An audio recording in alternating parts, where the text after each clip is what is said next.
Mr. Silent Channel. Mr. Silent Channel. Please don't skip the ads, at palike naman, share at subscribe mo na rin, salamat. Kabanata 2121 Wanhua Valley. Sa lalong madaling. Lumapit sa kalasag ng dakilang pormasayon, may umaalingaw na aura na nagtipon patungo sa labas. Ang ganitong uri ng pormasayon na nagpapaikli sa espiritual na enerhiya ni Jotian upang ipagtanggol laban sa mga dayuhang kaaway ay karaniwang isang pakikibaka sa pagitan ng tao at kalikasan, at ang lakas nito ay lubhang magkakaiba. Ipinikit ni Ling Yue ang kanyang mga mata, itinaas ang kanyang kamay, at isang mapusyaw na asol na enerhiya ng hangin ang namuo sa kanyang harapan, tulad ng isang malaking kamay, na nakakabit sa magaan na kurtina ng mahusay na pormasayon sa di kalayuan. Matapos tingnang mabuti, sabay na nagpakawala si Ling Yue ng dalawang hangin mula sa magkabilang kamay, tulad ng dalawang malalaking palad, hinahaplos ang magaan na kurtina at gumagalaw sa hangin. Isa-isa, ang malaking hanay ng enerhiya ay ginalaw ni Ling Yue sa light shield, at ang buong malaking hanay ay patuloy na naglalabas ng mga pagkutitap. Matapos tingnan ito ni Ling Yue, muli siyang bumangon sa himpapawid, nagpakawala ng puwersa ng langit at lupa, pinalapot ang 100 malalaking bato sa hangin. Mahigit sa 100 mga bato ay parang mga pormasayon, at ang mga ito ay nahuhulog sa higit sa 100 direksyon ng kalasag sa isang iglap. Sa sandaling ang liwanag na kalasag ay tumama sa isang bato, ang bato ay naging pulbos, at ang Great Array ay tumigil din sa pagtakbo. Sa wakas ay lumitaw ang tunay na mukha ng Baihua Pavilion sa harapan. Nang makita ni Ling Yue na siya ay nagtagumpay, may maliit na tingin sa kanyang mukha, ngunit nang makita niya ang tunay na eksena ng Baihua Pavilion sa ibaba, ang babae ay muntik nang mahulog mula sa langit. Oo. Namula ang mukha ni Nayan Rujao, at tumalikod siya. Ito ay. Kakaiba ang ekspresyon ni Ning Zimo, at medyo nalilito siya. Mabango tao. Bastos ka. Maniwala ka man o hindi. Anong tinitingin-tingin mo? Bilasan mo at lumingon ka. Sa mga mata ni Ye Fan, bawal tumingin ang mga lalaki. Ibinuka ni Ye Fan ang kanyang bibig sa kalahati, nilunok ang kanyang lalamunan sa dulo, tinanggal ang kamay ng babae, umubo at sinabing, "Zinger, huwag kang manggulo, nandito tayo para gumawa ng seryosong negosyo, anong klaseng kagandahang loob ito?" Habang nagsasalita siya, hindi maiwasan ni Ye Fan na tumingin sa magagandang tanawin sa kanyang harapan. Ngayon lang, ang malaking formation ay naglagay ng blindfold, at ngayon ang malaking formation ay nawala, at ang nerbiyos na mga alipin ng bulaklak sa loob ay nahayag lahat. Ang ilan sa mga alipin ng bulaklak na ito ay mukhang mga batang babae, habang ang iba ay mukhang mature. Ang ilan sa kanila ay dalisay at kaibig-ibig, habang ang iba ay sexy at kaakit-akit. Sa madaling salita, mayroong lahat ng uri ng mga ito. Bagamat walang katulad na dilag na nasa buong bansa, lahat sila ay may magandang pamantayan. Ang pinaka-ikinagulat ng 4 na babae at ni Ye Fan ay lahat sila ay hubad. Tama, hindi yung hindi ka nagsusuot ng konti, hindi ka nagsusuot ng kahit ano. Ang bawat bulaklak alipin katawan. Hindi pa tapos ang kabanatang ito, pakilipat ang pahina. Mayroong iba't ibang mga tato ng bulaklak sa iba't ibang bahagi, na dapat maging marka ng bawat alipin ng bulaklak. Hindi ito ang unang pagkakataon para kay Yao Weixian na pumunta rito, at ang kanyang interes ay halatang hindi sa pagnanasa ng mga babae, kaya siya ay may kalmado na mukha at ngumiti lamang, iyong kamahalan na sword god, huwag kang magtaka, na si Hua Sheng ay isang magnanakaw ng bulaklak. Ang mga babaeng ito na hinanap mula sa buong Dongshan Feudi ay maaaring pinalaki dito, o sila ay kinidnap, at hindi pa sila binigyan ng damit na isusuot. Kailangang magbuntong hininga si Ye Fan, ang santo ng bulaklak na ito ay talagang maglaro. Gayunpaman, hindi ito dahil hindi pa siya nakakita ng mga babae. Ang 4 na babaeng nakapaligid sa kanya ay mas mahusay kaysa sa mga aliping bulaklak na ito, at mabilis siyang kumalma. Pagkatapos ng maingat na pag-scan, nakita ko na ang mga aliping bulaklak na ito ay lumiit, nanginginig, at ang ilan ay yamakap pa nga sa takot. Sa isang bukas na espasyo sa Baihua Pavilion, pinagmamasdan niya silang mabuti ng may takot at hindi mapakali na mga mata. Kung ganito ang tingin, itong mga aliping bulaklak ay walang kahihiyan sa kanilang mga ekspresyon, halatang sanay na silang lahat sa ganitong estado. Napansin ni Ye Fan na ang mga babaeng ito ay lahat ay nilinang, at marami sa kanila ay may mahusay na paglilinang. Sa makatuwid, bagaman marami sa kanilang mga kamay at paa ay nababalot ng putik, at ang kanilang mga katawan ay medyo marumi, ginagawa nila ang lahat ng uri ng magaspang na gawain sa larangan ng medisina. Ngunit hindi talaga ito tumatanda, ang balat ng lahat ay napaka-supple, at karamihan sa kanila ay patas. Malinaw na alam ng mga alipin ng bulaklak ang gamot, ngunit hindi malinaw kung sino si Ye Fan at ang iba pa. Makinig, ang iyong Panginoon, si Hua Sheng ay pinugutan na ng ulo. Ngayon, ang lambak ng 10,000 bulaklak ay magiging kabilang sa Divine Sword Sect. Ang nasa harap mo ay ang Diyos ng Espada na pumatay kay Hua Sheng, Qin Sheng at tinalo ang Wine Sword Immortal. Kamahalan. Dalawang hakbang pasulong si Yao Wei at pinakilala ang mga alipin ng bulaklak na may tame time na tingin. Nang marinig ito ng mga alipin ng bulaklak, ang kanilang mga mukha ay biglang nagpakita ng hindi kapani-paniwalang mga ekspresyon. Takot, pagkabalisa, pagkabigla, pagkalito, at maging, mayroon ding mahinang ginhawa at saya. Bakit nakatayo kayong lahat dyan? Hindi ka pumunta para makilala ang bago mong master. Sect Master. Malakas na sabi ni Yao Wei. Nagkatinginan ng mga alipin ng bulaklak, halatang kinakabahan, at tuluyang bumagsak ang kanilang mga mata sa apat na aliping bulaklak sa harapan. Matapos magtinginan ang apat na alipin ng bulaklak, binati nila ang iba pang alipin ng bulaklak sa likod, hinati sa apat na pangkat, at naglakad sa harap ni Ye Fan. Huanu Molan. Xinghe. Campanyalaceae. Bamboo Peach. Dalhin ang lahat ng kapatid na Huanu para magbigay pugay sa Sword God Sect Master. Tumingin si Ye Fan sa grupo ni Huano na nakaluhod sa kanyang harapan, bawat isa ay may puting likod, sa hindi inaasahang pagkakataon ay mas nakaramdam ako ng kaba kaysa makakita ng libu-libong kabayo. Huminga ng malalim, Ye Fan. Hindi pa tapos ang kabanatang ito, pakilipat ang pahina. Itinaas ang kanyang kamay at sinabing, bumangon ka. Salamat Panginoon, Sect Master. Isang grupo ng mga alipin ng bulaklak ang bumangon at tumingin kay Ye Fan ng may pag-uusisa, pag-aalinlangan at pagkabalisa, hindi ng ahas na tumingin ng diretsyo. Mulan, Xinghe, Kaikyo, Zhu Tao. Kayong apat ba ang namamahala dito? Tanong ni Ye Fan sa apat na babae sa harapan niya. Ang lakas ng apat na babaeng ito ay may kaharian ng mga makalangit na hari. Sila ay itinuturing na makapangyarihang mga tagalabas, ngunit sila ay mga alipin lamang ng bulaklak sa lambak ng 10,000 bulaklak. Oo, Panginoon. Pinuno ng sekta, tumingin sa paligid ng 30, ang pamilyar na si Molan ay nagsabi, ang mga alipin ay nahahati sa apat na grupo, na responsable para sa apat na patlang ng bulaklak, at ang apat na alipin ang namamahala. Biglang nagbago ang kanyang mga salita, si Molan ay napaka-hindi fit. Mapait na ngumiti si Ye Fan, ang iyong orihinal na amo, si Hua Sheng, ay pinugutan ko ng ulo dahil sa hindi paggalang sa aking babae. Ang Valley of Thousand Flowers na ito ay pamamahalaan ng aking Divine Sword Sect. Ngayon, mayroon kang pagkakataong malayang umalis dito. Hindi kita masisisi. Hindi interesado si Ye Fan na sapilitang sakupin ng mga babaeng ito, kahit na kailangan niya talaga ng isang taong mag-aalaga sa larangan ng medisina. Sinong mag-aakala, pagkasabi pa lang ng mga salitang ito, daan-daang mga alipin ng bulaklak ang lahat ay natakot at bumulusok at lumuhad muli. Ang matangkad at mahabang paa na si Xinghe ay may pulang mata at sumigaw, Guro. Guro, huwag mong pabayaan ang mga alipin. Hindi. Sect Master. Sword God Sect Master. Ang mga alipin ay maglilingkod sa iyo ng buong puso. Ang pinto. Ngayon ka lang ba pinabayaan ng mga nakakadiri na kapatid? Talagang hindi alam ng mga alipin ang tungkol dito. Nabulunan din ang magandang mukhang si Kaikyo, na mukhang jade mula sa isang maliit na pamilya. Sa isang bilog na mukha, ang maliit at cute na si Zhu Tao ay yumuko pa sa lupa, nakikiusap ako sa Panginoon na huwag pabayaan ang mga alipin, kung gusto ng amo na parusahan mo lang ito. Zhu Tao ay hindi nang ahas na magreklamo. Woo! Ye Fan at ang apat na babae sa likod ay natigilan, ano ang sitwasyon? Pero bigyan mo lang sila ng pagkakataong lumaya, hindi para patayin sila. Antong hininga si Yao Weixian at Ulong, ang iyong kamahalan na Sword God. Hindi mo alam, ang mga aliping bulaklak na ito ay nanirahan dito ng hindi bababa sa 10 taon, at ang ilan ay lumaki pa rito. Ang santo ay nagturo ng masunurin, maliban sa pagtatanim ng mga bulaklak at paglilingkod sa Panginoon, at walang ibang nang ahas na umalis sa Valley of Thousand Flowers ng madali. Bukod dito, ang mga babaeng ito, bagaman hindi masama ang ilan sa kanilang mga lakas, nais nilang manirahan sa pinagpalang lupain. Hindi ba kailangan mong umasa sa iba? Kung hahayaan mo sila, ito ay isang katanungan kung maaari silang umalis sa paraiso ng buhay. Sumimangot si Ye Fan, naiintindihan niya, ang mga alipin ng bulaklak na ito ay malinaw na, nahugasan ng utak, ng bulaklak na santo. Kung hindi sila alipin, hindi na sila marunong mabuhay. Kabanata 2122 magsimulang muli.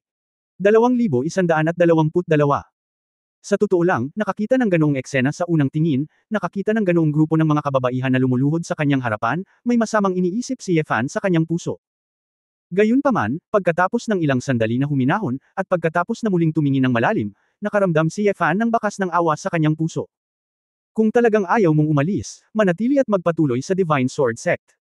Ngunit mula ngayon, hindi na kayo mga alipin ng bulaklak, kundi mga miyembro ng Divine Sword Sect. Huwag mong tawaging alipan, ang sarili mo, may sarili kang pangalan, magiging sarili mo sa hinaharap, hindi alipin ng iba, alam mo ba? Masiglang sabi ni Ye Fan. Isang grupo ng mga kababaihan sa Valley of 10,000 Flowers ang nagtaas ng kanilang mga ulo, bawat isa ay may hitsura ng pagtataka. Ang ilan ay hindi kapanipaniwala, ang mga salitang ito ay sinabi mula sa bibig ng isang banal na kapangyarihan ng kaharian. Mula nang dumating sila sa Valley of Thousand Flowers, bakit may nagtuturing sa kanila bilang tao? Sa prehistoric predicament na ito, ang mga babaeng ito na walang pundasyon at background ay hindi kasing husay ng mga halimaw na iyon. Umabot man sa duotian ang kanilang paglilinang, naramdaman pa rin nila na sila ay mga alipin lamang ng mga makapangyarihang tao sa banal na kaharian. Si Molan ay yumuko na may pulang mata, Panginoon. Sect Master, hanggat hindi ka nagtutulak ng mga alipin. Terena, gagawin namin ang lahat para pagsilbihan ng Sect Master. Sect Master, walang magagawa ang mga kapatid natin kundi ang maglingkod sa Master at magtanim ng mga bulaklak, ngunit tiyak na magiging tapat tayo sa Sect Master at sa Divine Sword Sect. Nabulunan din si Qinghe. Si Yefan ay walang magawa at nakangiting sinabi ko, hindi para pagsilbihan ako, ngunit gawin ang iyong makakaya para sa Divine Sword Sect, pangalagaan ang mga patlang ng gamot, at magtanim ng mga bulaklak at halaman. Oo, Sect Master. Lumuhad ang isang grupo ng mga babae para muling sagutin ang utos, at marami na ang naluluha. Napabuntong hininga si Yefan sa kanyang puso, ito ba ay nagkakahalaga ng paglipat? Si Yao Wei Xian, na nasa tabi niya, ay tumingin kay Yefan ng may kakaibang tingin, iniisip ito. Mayroon ka bang damit o anumang bagay, isuot mo ito, kaya ano ang silbi ng pagiging hubad? Tumalikod si Yefan at tinanong ang mga babae. Nagkatinginan ang apat na babae, lahat ngumisi at ngumiti. Asawa, kaming mga matandang babae, na nabuhay ng mahigit 100 taon, wala pang ibang bagay, ngunit medyo marami ang mga damit, sabi ni Ning Zimo. Hindi nagtagal ay naglabas ang apat na babae ng daan-daang set ng damit pambabae mula sa storage bag. Hindi napigilan ni Yefan ang tumawa at tumawa. Sa mga bag ng imbakan, ang mga babaeng ito ay laging may dalang cloakroom. At saka, hindi sila masamang may-ari ng pera. Natural, bumibili sila ng magagandang damit kung saan-saan. Natigilan ang isang grupo ng mga babaeng hubot-hubad nang makita ang daan-daang set ng damit, at maging ang daan-daang pares ng sapatos, sombrero, scarves at iba pang accessories ng mga babae na lumitaw sa kanilang harapan. Medyo natulala si Yefan, ang mga babaeng ito ay napakahusay na bilhin. Ate Zimo, hindi ba akin ang Valentino skirt mo? Oh, Weiwei, nakalimutan ko. Hiniram mo ito sa akin ilang dekada na ang nakalipas, kaya binawi mo. Kalimutan mo na lang, ibigay mo na sa kanila, bumili ka ng bagong damit sa susunod. Oo nga, dalhin tayo nitong pervert na ito sa dasheng, ilang dekada na tayong hindi nagsusuot ng bagong damit, nakakainis. Hoy! Zinner, pakiusap huwag mong ilabas ang bikini, bakit ang liit ng suot mo para sa kanila? Oh, tama na, babawiin ko. Pinunasan ni Yefan ang kanyang mukha, ngunit nagpanggap pa rin siya na wala siyang narinig. Lumingon siya at sinabi sa mga batang babae, Mulan, Zutao, Qinghe, Kaikyo. Dapat mong ibahagi ang iyong mga damit sa iyong mga kapatid na babae, at magsuot ng ganito pansamantala. Kapag may pagkakataon sa hinaharap, pumunta sa labas para bumili ng damit na kasya. Medyo hindi mapalagay ang mga babae, at kinakabahang nagtanong si Kaikyo sa mahinang boses, Guru, sa tingin mo ba ay hindi maganda ang ating katawan? Mapait na ngumiti si Yefan, hindi mahalaga kung maganda ka o hindi, lahat kayo ay mga disipulo ng Divine Sword Sect, hindi lang mga laruan na dapat hanggan. Pagkatapos mong magsuot ng damit, magsisimula ang iyong buhay ng panibago. Pagkatapos marinig ito, ang mga batang babae ay nakaramdam ng panibagong kalungkutan at pasasalamat. Matapos ang napakatagal na pagkaalipin, nakalimutan pa nila ang kanilang kahihiyan at pagpigil. Salamat, Sect Master. Salamat, Madam. Ang mga kababaihan na naglilingkod sa mga tao sa buong taon ay mahusay sa pagmamasid sa mga salita at mga ekspresyon, at makikita nila na si Nayan Rujao at ang iba pa ay hindi mga disipulo ni Yefan, ngunit isang mas matalik na relasyon. Sa ilalim ng pamamahagi ng ilang kababaihan sa Molan, ang mga damit ay mabilis na ipinamahagi sa iba't ibang kababaihan. Kaya lang, halatang hindi pamilyar sa mga damit ang mga babaeng ito, at ang iba sa kanila ay hindi marunong magsuot ng mga ito. Gayunpaman, ang pagiging bago, damdamin at kagalakan sa magagandang mukha ay hindi pa rin masasabi. Asawa, nararamdaman ng aking asawa na dahil ang mga babaeng ito sa Wanhua Valley ay magaling magtanim ng mga bulaklak, maaari rin silang tawaging flower immortals, sa hinaharap. Pagkatapos ang lugar na ito ay itatakda bilang 100 Flowers Hall, ng Divine Sword Sect, na espesyal na responsable para sa mga espiritual na bulaklak at mga kakaibang halaman. Pagtatanim. Kung tutusin, lahat sila ay mga babae, at sila ay nahuhulog sa mga aspeto ng pagtatanim ng mga bulaklak at halaman, at hindi sila maaaring asahan na magiging malakas sa labanan. Ito ay mas mahusay na panatilihin ang status quo at hayaan silang gawin kung ano ang kanilang mahusay. Nag-isip si Nayan Rujao at nagmungkahi. Lumiwanag ang mga mata ni Yefan, gaya ng inaasahan sa isang babae na isinama ang sinaunang mundo ng engkanto sa Earth at nakagawa ng world-class na pamamahala. Nagsimula na itong tulungan ng kanyang Divine Sword Sect na mag-set up ng layout. Sa katunayan, ang mga profesional na tao ay gumagawa ng mga profesional na bagay, at ang mga babaeng ito ay nais na sila ay magsanay ng gusto at maging mga magsasaka ng espada, na may malakas na kapangyarihan sa pakikipaglaban, at sila ay medyo matigas ang ulo. Bagamat pinahahalagahan ng Divine Sword Sect ang salitang, espada, imposibleng maging swordsman ang lahat. Bukod dito, ang layunin ni Yefan ay maging isang faction sa prehistoric era, at dapat siyang magtayo ng iba't ibang departamento, iba't ibang tungkulin, at malinaw na dibisyon ng paggawa. Jiao, napakaganda ng iyong panukala, kung gayon ang Valley of Thousand Flowers ay ang 100 Flowers Hall. Lumingon si Yefan sa mga babae at sinabing, mula ngayon, hindi ka na alipin ng bulaklak, kundi isang engkanto ng bulaklak ng Baywatang. Isang grupo ng mga babae ang tuwang-tuwa nang marinig nila ito. Akala nila ay casual lang na nagsasalita si Yefan. Sa hindi inaasahan, sila ay talagang tinuturing na mga seryosong disipulo ng Divine Sword Sect. Dahil ito ay naiset up bilang isang sangay, natural na pumili ng may-ari ng bulwagan. Bilang panganay na kapatid na babae ng grupong ito ng mga engkanto ng bulaklak, si Molan ay nahalal. Agad na hinayaan ni Yefan si Molan, at si Nayan Rujao ang direktang mananagot sa hinaharap. Malamang nawala siya sa pinto sa halos lahat ng oras, kaya natural na hindi maginhawang pamahalaan. Pagkatapos, sinamahan ni Molan, pinanood ni Yefan ang buong Valley of Thousand Flowers upang maunawaan ang partikular na sitwasyon. Kasabay nito, nagtanong din ako tungkol sa pagpupugay sa City of Innocence ngayong taon. Nakakalungkot lang na si Hua Sheng ang palaging namumuno sa pagbibigay-pugay, at hindi alam ni Molan kung paano makipag-ugnayan at magpatakbo. Matapos basahin ito, si Nayan Rujao at ang iba pang 4 na babae ay abala sa pagbabago ng Valley of Thousand Flowers sa Divine Sword Sect. Kinailangan nilang muling ipamahagi ang pabahay, pagsamahin ng mga mapagkukunan, at pagkatapos ay baguhin ang iba't ibang mga flake at steel.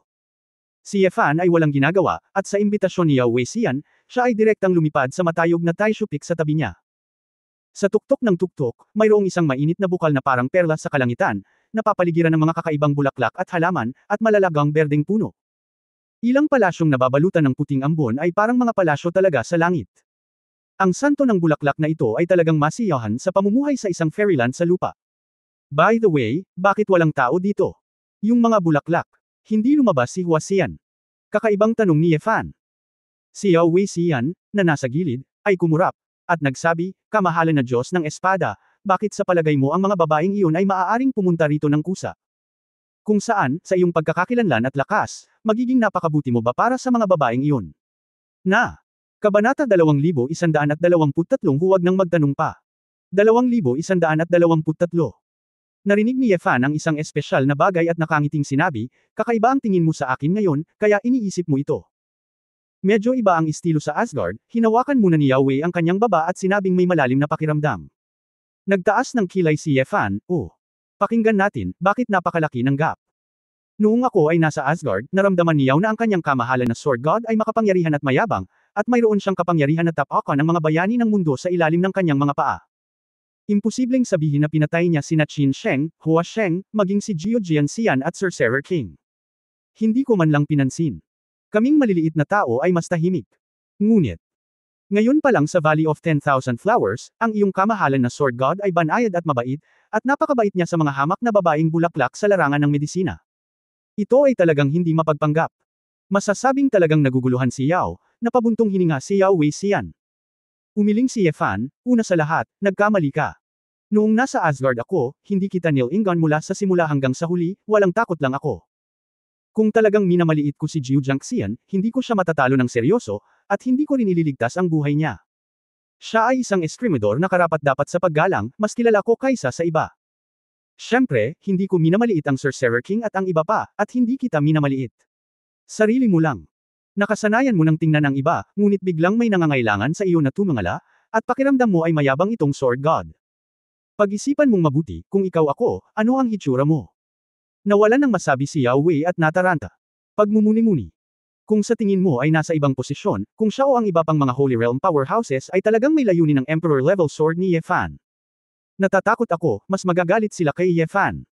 Tinataya na ang 3 santo sa Asgard ay aalisin, at isang Diyos na lang ang matitira sa Asgard. Sa ganitong paraan, si Yefan ay talagang magaling magsalita, at siya ay lumahok sa kumperensya ng pangangaral ng lubos na kooperatiba, at kahit na binitawan si Jiu Jiangxian, ang kalaban na muntik nang pumatay sa kanya. Sinabi muli ni Yefan, ang mga immortal na bulaklak sa Baywatang ay walang mga hinaing sa akin, sila ay isang grupo lamang ng mga mahihirap. Kailangan ko bang maging malupit at ituring silang mga alipin, upang ako ay maging makapangyarihan? Alam ni Yefan, maraming malalakas na tao sa banal na kaharian ang hindi sineseryoso ang mahihina. Banal na kaharian ng kapangyarihan, mahina ay hindi na tao, ito ay tulad ng isa pang makapangyarihang mas mataas na nilalang sa lahat. Ngunit si Yefan ay nagmula sa ibaba kung tutusin, at sa proseso ng paglaki, ang mga ordinaryong tao ang tumulong sa kanya at nagpalaya sa kanya sa kadiliman. Ang impluwensya ng mga ordinaryong tao sa kanya ay napupunta ng malalim sa kaluluwa at hindi mabubura. Gaano man ang pagbuti ng lakas, sa pananaw ni Yefan, ang mga tao ay likas na hindi mataas o mababa. Kailangang maging malupit sa kalaban, ngunit sa mga inosenteng tao, hindi na kailangang magpahangin, at walang karapatang mang-api at mang-api sa kalooban. Siya ay upang makamit ang paraan ng emperador, pagpatay ay mahalaga. Ngunit ang pagpatay ay maaari lamang mapansin, at hindi talaga makakamit ang puso ng mga tao. Siyempre, hindi sinasadya ni Yefan para makuha ang puso ng mga tao, pero naisip niya lang na dapat niya itong gawin. Ang clumsy talaga ng mata ni Yao, masyadong mababaw ang realm niya, at masyado siyang nagsasalita. Nakangiting umiling si Yao Wei, huwag kang magtaka, kamahalan na Sword God, hindi ko na ito babanggitan sa susunod. Tumingin si Yefan kay Yao Wei na may kalahating ngiti.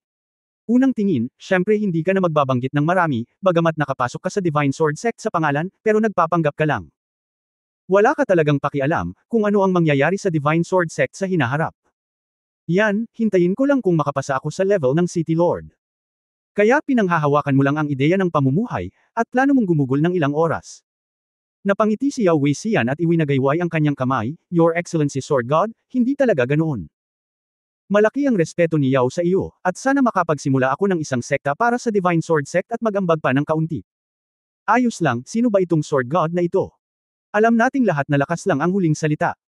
Ikaw ay isang marangal na alchemist, at medyo hindi ka nasisiyahan kapag ikaw ay isang alchemist sa aking Divine Sword Sect. Sa katunayan, tapat ka man sa akin o Divine Sword Sect, wala akong pakialam, dahil ang pinakamahirap na bagay sa mundo na hawakan ay ang puso ng tao. Ang tagal lang nating magkakilala, bakit kailangan mong maging loyal sa akin? Ngunit sinasabi ko pa rin iyon, nirerespeto kita, at higit na paggalang sa iyong alchemy. Kung ikaw ay para sa akin naturally, hindi kita tretuhin ng masama, ngunit kung gusto mong maging kaaway ko, hindi ako magiging maawain. Sa dulo ng pangungusap, ang mga mata ni Yefan ay parang matalas na talam, at ang kanyang boses ay parang itim na yelo at bakal. Ang mukha ni Yao Wei Xian ay namutla, sa ganoong kalayuan, pakiramdam niya ay mahahati siya sa kalahati ng matalim na gilid ng malamig na liwanag na espada anumang oras. Talaga. Hindi kailanman magiging kaaway ni Yao ang inyong kamahalan na Diyos ng espada. Hindi makapaghintay si Yao Mo na gumawa ng ilang kaldero ng magandang gamot para sa kanyang kamahalan na Sword God ngayon. Ha. Ngumisi si Yefan at iniunat ang kanyang kamay upang ikabit ang leeg ni Yao Wei Xian, bakit ka ba natataranta? Ako, siya ay palaging mabuti sa kanyang sariling mga tao. Ang susi ay kumbansihin ang mga tao na may kabutihan, nakita mo ito. Nakita ko na. Nakikita ko talaga. Kung ano ang nakita at narinig ko ngayon, nakita na ni Yao ang karakter ng inyong kamahalan na Sword God. Hinahangaan ko ito. Tumawa si Yao Wei Xian kasama niya. Tinapik siya ni Yefan sa balikat ng may kasiyahan, pagkatapos ay may naalala, at sinabing, ngayon pala, may kinatawan ng pamilya Shenlong na nagngangalang Ji Chang'a. Sa tingin ko ay may magandang talento siya. Pumunta at tanggapin siya bilang opisyal na disipulo. Ji Chang'a. Natigilan sandali si Yao Wei, siya ang pinangalanang disipulo ni Yao Mo, kaya okay lang natanggapin bilang entry-level na disipulo. Gayunpaman, ang inyong kamahalan na Sword God, maaaring siya ay kabilang sa iyo sa Shenlong clan. Mga kapamilya agad hindi. Bakit ang caring mo? Sumimangot si Yefan, hindi ka na dapat magtanong, huwag ka nang magtanong pa. Mabilis na tumahimik si Yao Wei at hindi na naglakas loob na magbanggit pa. Bagamat alam ni Yefan na ang kanyang tunay na pagkakakilanlan ay hindi may tatago ng napakatagal, mas mabuti kung kakaunti ang nakakaalam tungkol dito sa ngayon. Sa katunayan, hindi ito maisip ni Yefan, ngunit nakita na lamang niya si Ji Chang'a na nagmamakaawa para kay Hua Xiaoluo at inaalagaan niyang mabuti si Hua Xiaoluo. Matagal na niyang itinuring si Hua Xiaoluo bilang sarili niyang disipulo. Tinulungan ni Ji Chang'a si Hua Xiaoluo, na natural na nasiyahan kay Yefan. Pagkatapos tumingin sa paligid ng ilang palasyo sa tuktok ng Taishu Peak, nalaman ni Yefan na ang layout sa loob ay medyo elegante, na may sinaunang alindog at sinaunang halimuyak, na nagpapakita ng karangyaan at konotasyon sa mababang paraan. Bagamat hindi mabuting tao si Hua Sheng, kailangan niyang humanga na ang mga tao ay may mga pakinabang sa aspeto ng kasiyahan at aesthetics. Pagkatapos maglakad-lakad, nagpasya si Ye Fan na bumaba ng bundok para makita kung paano pinamahalaan ng mga babae ang Wanhua Valley. Nang siya ay bababa na sa bundok, nalaman niyang may dalawang panggigipit mula sa banal na lupain, at mabilis siyang nakarating sa Valley of Thousand Flowers. Pinapalitan ng kampanya Lei Xie at Su Tao, kasama ang ilang kapatid na babae ng Huasian, ang Taneguchi Stone Tablet, na nagbabalak na magtayo ng bagong piraso ng jade para si Ye Fan mismo ang makapagsulat nito. Sa sandaling ito, isang mapang-akit na babae na nakasuot ng madilim na pulang damit na may higit sa 1 dosenang tirinta sa kanyang ulo, at isang mabilog na babae na nakasuot ng tubig berdeng damit na walang mga balikat, ang nahulog sa pasukan ng Mengo. Nang makita ng mga engkanto ng bulaklak tulad ni na kampanya Lei Xie at Su Tao ang dalawang dalaga, namutla ang kanilang mga mukha sa kaba, at lahat sila ay lumuhod. Slave Bellflower. Slave Bamboo Peach. Kilalanin sina Fei Ye at Qing Wu, ang dalawang santo. Biglang nakalimutan ng mga nerbiyos na engkanto ng bulaklak ang paliwanag ni Ye Fan, at nagsimulang magkunwaring alipin muli. Nakita ng babaeng may pulang palda na nagngangalang Fei Ye ang iba't ibang damit sa mga engkanto ng bulaklak na ito, at tumayo ang kanyang mga kilay, isang grupo ng mga murang katulong, baligtad ito. Sino ang nagpapahintulot sa iyo na magsuot ng damit? Kabanata 2124 na maaari ka bang magkaroon ng kaunting gulugod? 2124. Nanginginig si Kaikyo at sumagot sa mahinang boses, oo. Ito ang ulo ng Diyos ng Espada. Diyos ng Espada. Fei. Nagkatinginan sina Ye at Qing Wu na may pagtataka. Anong nangyari? Sino ka? Unang napansin ni Ye Fan at Yao Wei ang hitsura ng pangalawang anak na babae, at pagkatapos ay mabilis na nahulog mula sa bundok. Hindi lang iyon, sumugod din ang ibang mga tao sa lambak sa pinangyarihan, at nakita ng isang grupo ng mga engkanto ng bulaklak ang dalawang batang babae, na pawang may kaba sa mga mukha. Nang unang makita ni na Fei Ye at Qing Wu si Yao, agad nilang nalaman na ang binata sa harap nila ay ang Diyos ng Espada. Giggle. Ngumiti si Fei Ye at sinabi, ito dapat ang unang tao sa Heavenly Paradise, ang Sword God ng Megatron Immortal Palace, tama ba? Little girl na si Fei Ye, ito ang kapatid kong si Qing Wu, kaming dalawa na magkapatid. Ay ang may-ari ng Taisho Changkangye Building. Dahil alam kong binago na ng Wanhua Valley ang may-ari nito, at paparating na si Lord Sword God, espesyal akong pumunta para bisitahin ang kanyang kamahalan na Sword God. Yao Wei. Nag-isip muna ng isang bagay, at bumulong kay Ye Fan, Sword God Your Excellency God, naalala ni Yao na ang dalawang babaeng ito ay mga asawa ni Hua Sheng. Daan-daang taon na ang nakalilipas, sila ay isang palayok ng pagsasanay na pinalaki ng isang monghe. Ngunit sila ay napakatalino, at siya namang pinatay ang monghe at naging mga Panginoon. Kung tutuusin, siya ay ipinanganak sa isang baluktot na paraan, at ang kanyang pag-uugali ay mahirap baguhin, kaya gusto niyang magsanay ng ilang mga pamamaraan ng dobleng paglilinang ng mga lalaki at babae. Mayroon ding isang grupo ng mga aliping lalaki at babae na sinanay nila, para sa ilang masasamang banal na lugar para sa libangan, at si Hua Sheng ay isang rakundog. Banal na patay, gusto kong lumapit para purihin ka, o baka gusto kong samantalahin ang kakulangan ng mga Panginoon, halika at makakuha ng ilang mga benepisyo at bumalik. Yao. Huminahon ang ekspresyon ni Wei Xian, ngunit ang tono ng boses ay halatang nakakadismaya. Bagamat karamihan sa mga matandang halimaw sa banal na kaharian ay mga tao, at hindi sila masyadong matuwid, minamaliit pa rin nila ang ilang bagay na masyadong baluktot at hindi sikat. Ang iyong kamahalan na Diyos ng Espada ay talagang maganda, guwapo, at karapat-dapat na maging isang walang kapantay na powerhouse na may layunin sa antas ng emperador na Espada, kaming dalawang magkapatid ay nasa sabik. Ang kumikislap na mga mata ni Qing Wu ay tila nakakawala, habang nagsasalita. Bahagyang nasa kanyang mga balikat ang tela ay tila nahuhulog, at ang tuktok ay tila babagsak anumang oras. Yeah. Nakaramdam ng kaunting buntong hininga si Fan, pero buti na lang sanay na siyang makakita ng magagandang babae. Bagamat kaakit-akit ang dalawang babaeng ito, hindi naman siya masyadong mapakali. Hindi ito minamaliit ni Ye Fan. Ang kanilang mga iniisip, pagkatapos ng lahat, ay nakinig sa mga salita ni Yao Wei, sila mismo ay nakaligtas sa ilalim ng mga kuko ng magsasaka. Hakbang-hakbang, ipinagkanulo nila ang kanilang mga sarili, at naging kung ano sila ngayon. Maliban kay Lu Ziyao, sila ay talagang inspirational. Kung bumibisita ka lang, nakita mo na, pwede ka nang umalis. From.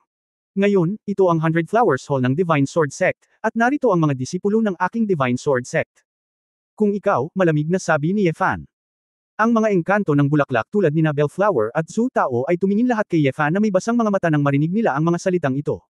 Sa harap ng dalawang sagradong powerhouse, ang ulo ay handang protektahan sila. Ang maliliit na taong ito, sa unang pagkakataon sa kanilang buhay, ay may isang uri ng init na protektado. Parehong bahagyang nagulat sina Fei Ye at Qing Wu. Malinaw na sineseryoso ni Ye Fan ang maliliit na aliping ito ng bulaklak at kakausapin sila. Napakabastos mo. Gayunpaman, ang dalawang babae ay hindi pa nakakita ng sinumang lalaki, kaya agad silang nagpakita ng isang mabagsik na hitsura tulad ng isang maling maliit na babae. Ay! Your Excellency Sword God, bakit ka nagmamadaling itaboy kami? Gusto pa nilang sabihin sa iyo kung ano ang pinagsasabi mo. Fei. Kumislap ang mga mata ni Ye, at nilapitan niya si Ye Fan ng tatlo, tulad ng isang mahinang willow, sinusubukang dumb-eye-kit kay Ye Fan. Oo, kagagaling ko lang dito, hindi ko alam kung paanong ganito ang Sword God Your Excellency. Nakaayos, akala ko ang grupo ng mga alipin ng bulaklak ang gumawa ng sarili nilang ideya. Tumagilid din si Qing Wu, at habang naglalakad, iniunat niya ang kanyang kamay at itinaas ang kanyang buhok, kumandat na parang seda.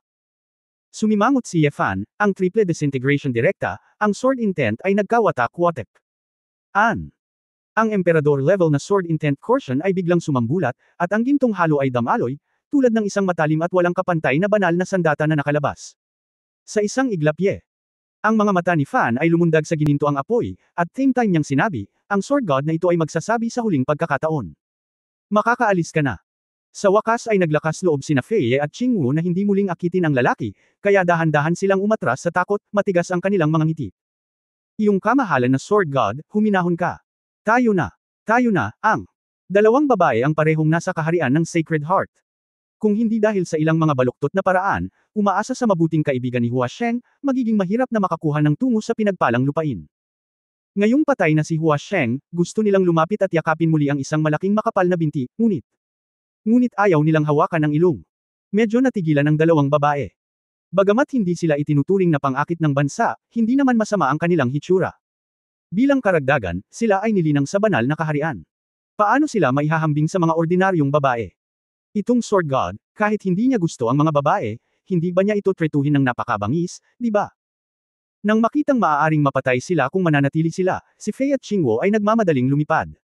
Sister, ano ang ibig sabihin ng sword god na ito? Hindi kaya siya close sa mga babae. Sa pagbabalik, tanong ni Qing Wu na nakakunot ang noo. Nag-isip si Fei Ye mulo, maliban na lang kung hindi siya tao, sinong lalaki sa mundo ang hindi maalay? Kailangan lang nitong gawin ang gusto niya. Parang wala sa paningin niya ang mga kapatid natin. Ngumuso si Qing Wu, medyo nanunuya. Ang layunin ng espada sa antas ng emperador ay mukhang bata pa, at malamang na walang kakulangan sa mga kababaihan sa paligid. Pagkatapos ng lahat, ang ating mga kapatid na babae ay hindi dalisay at malinis na santo, at normal na ang iba ay ayaw sa atin.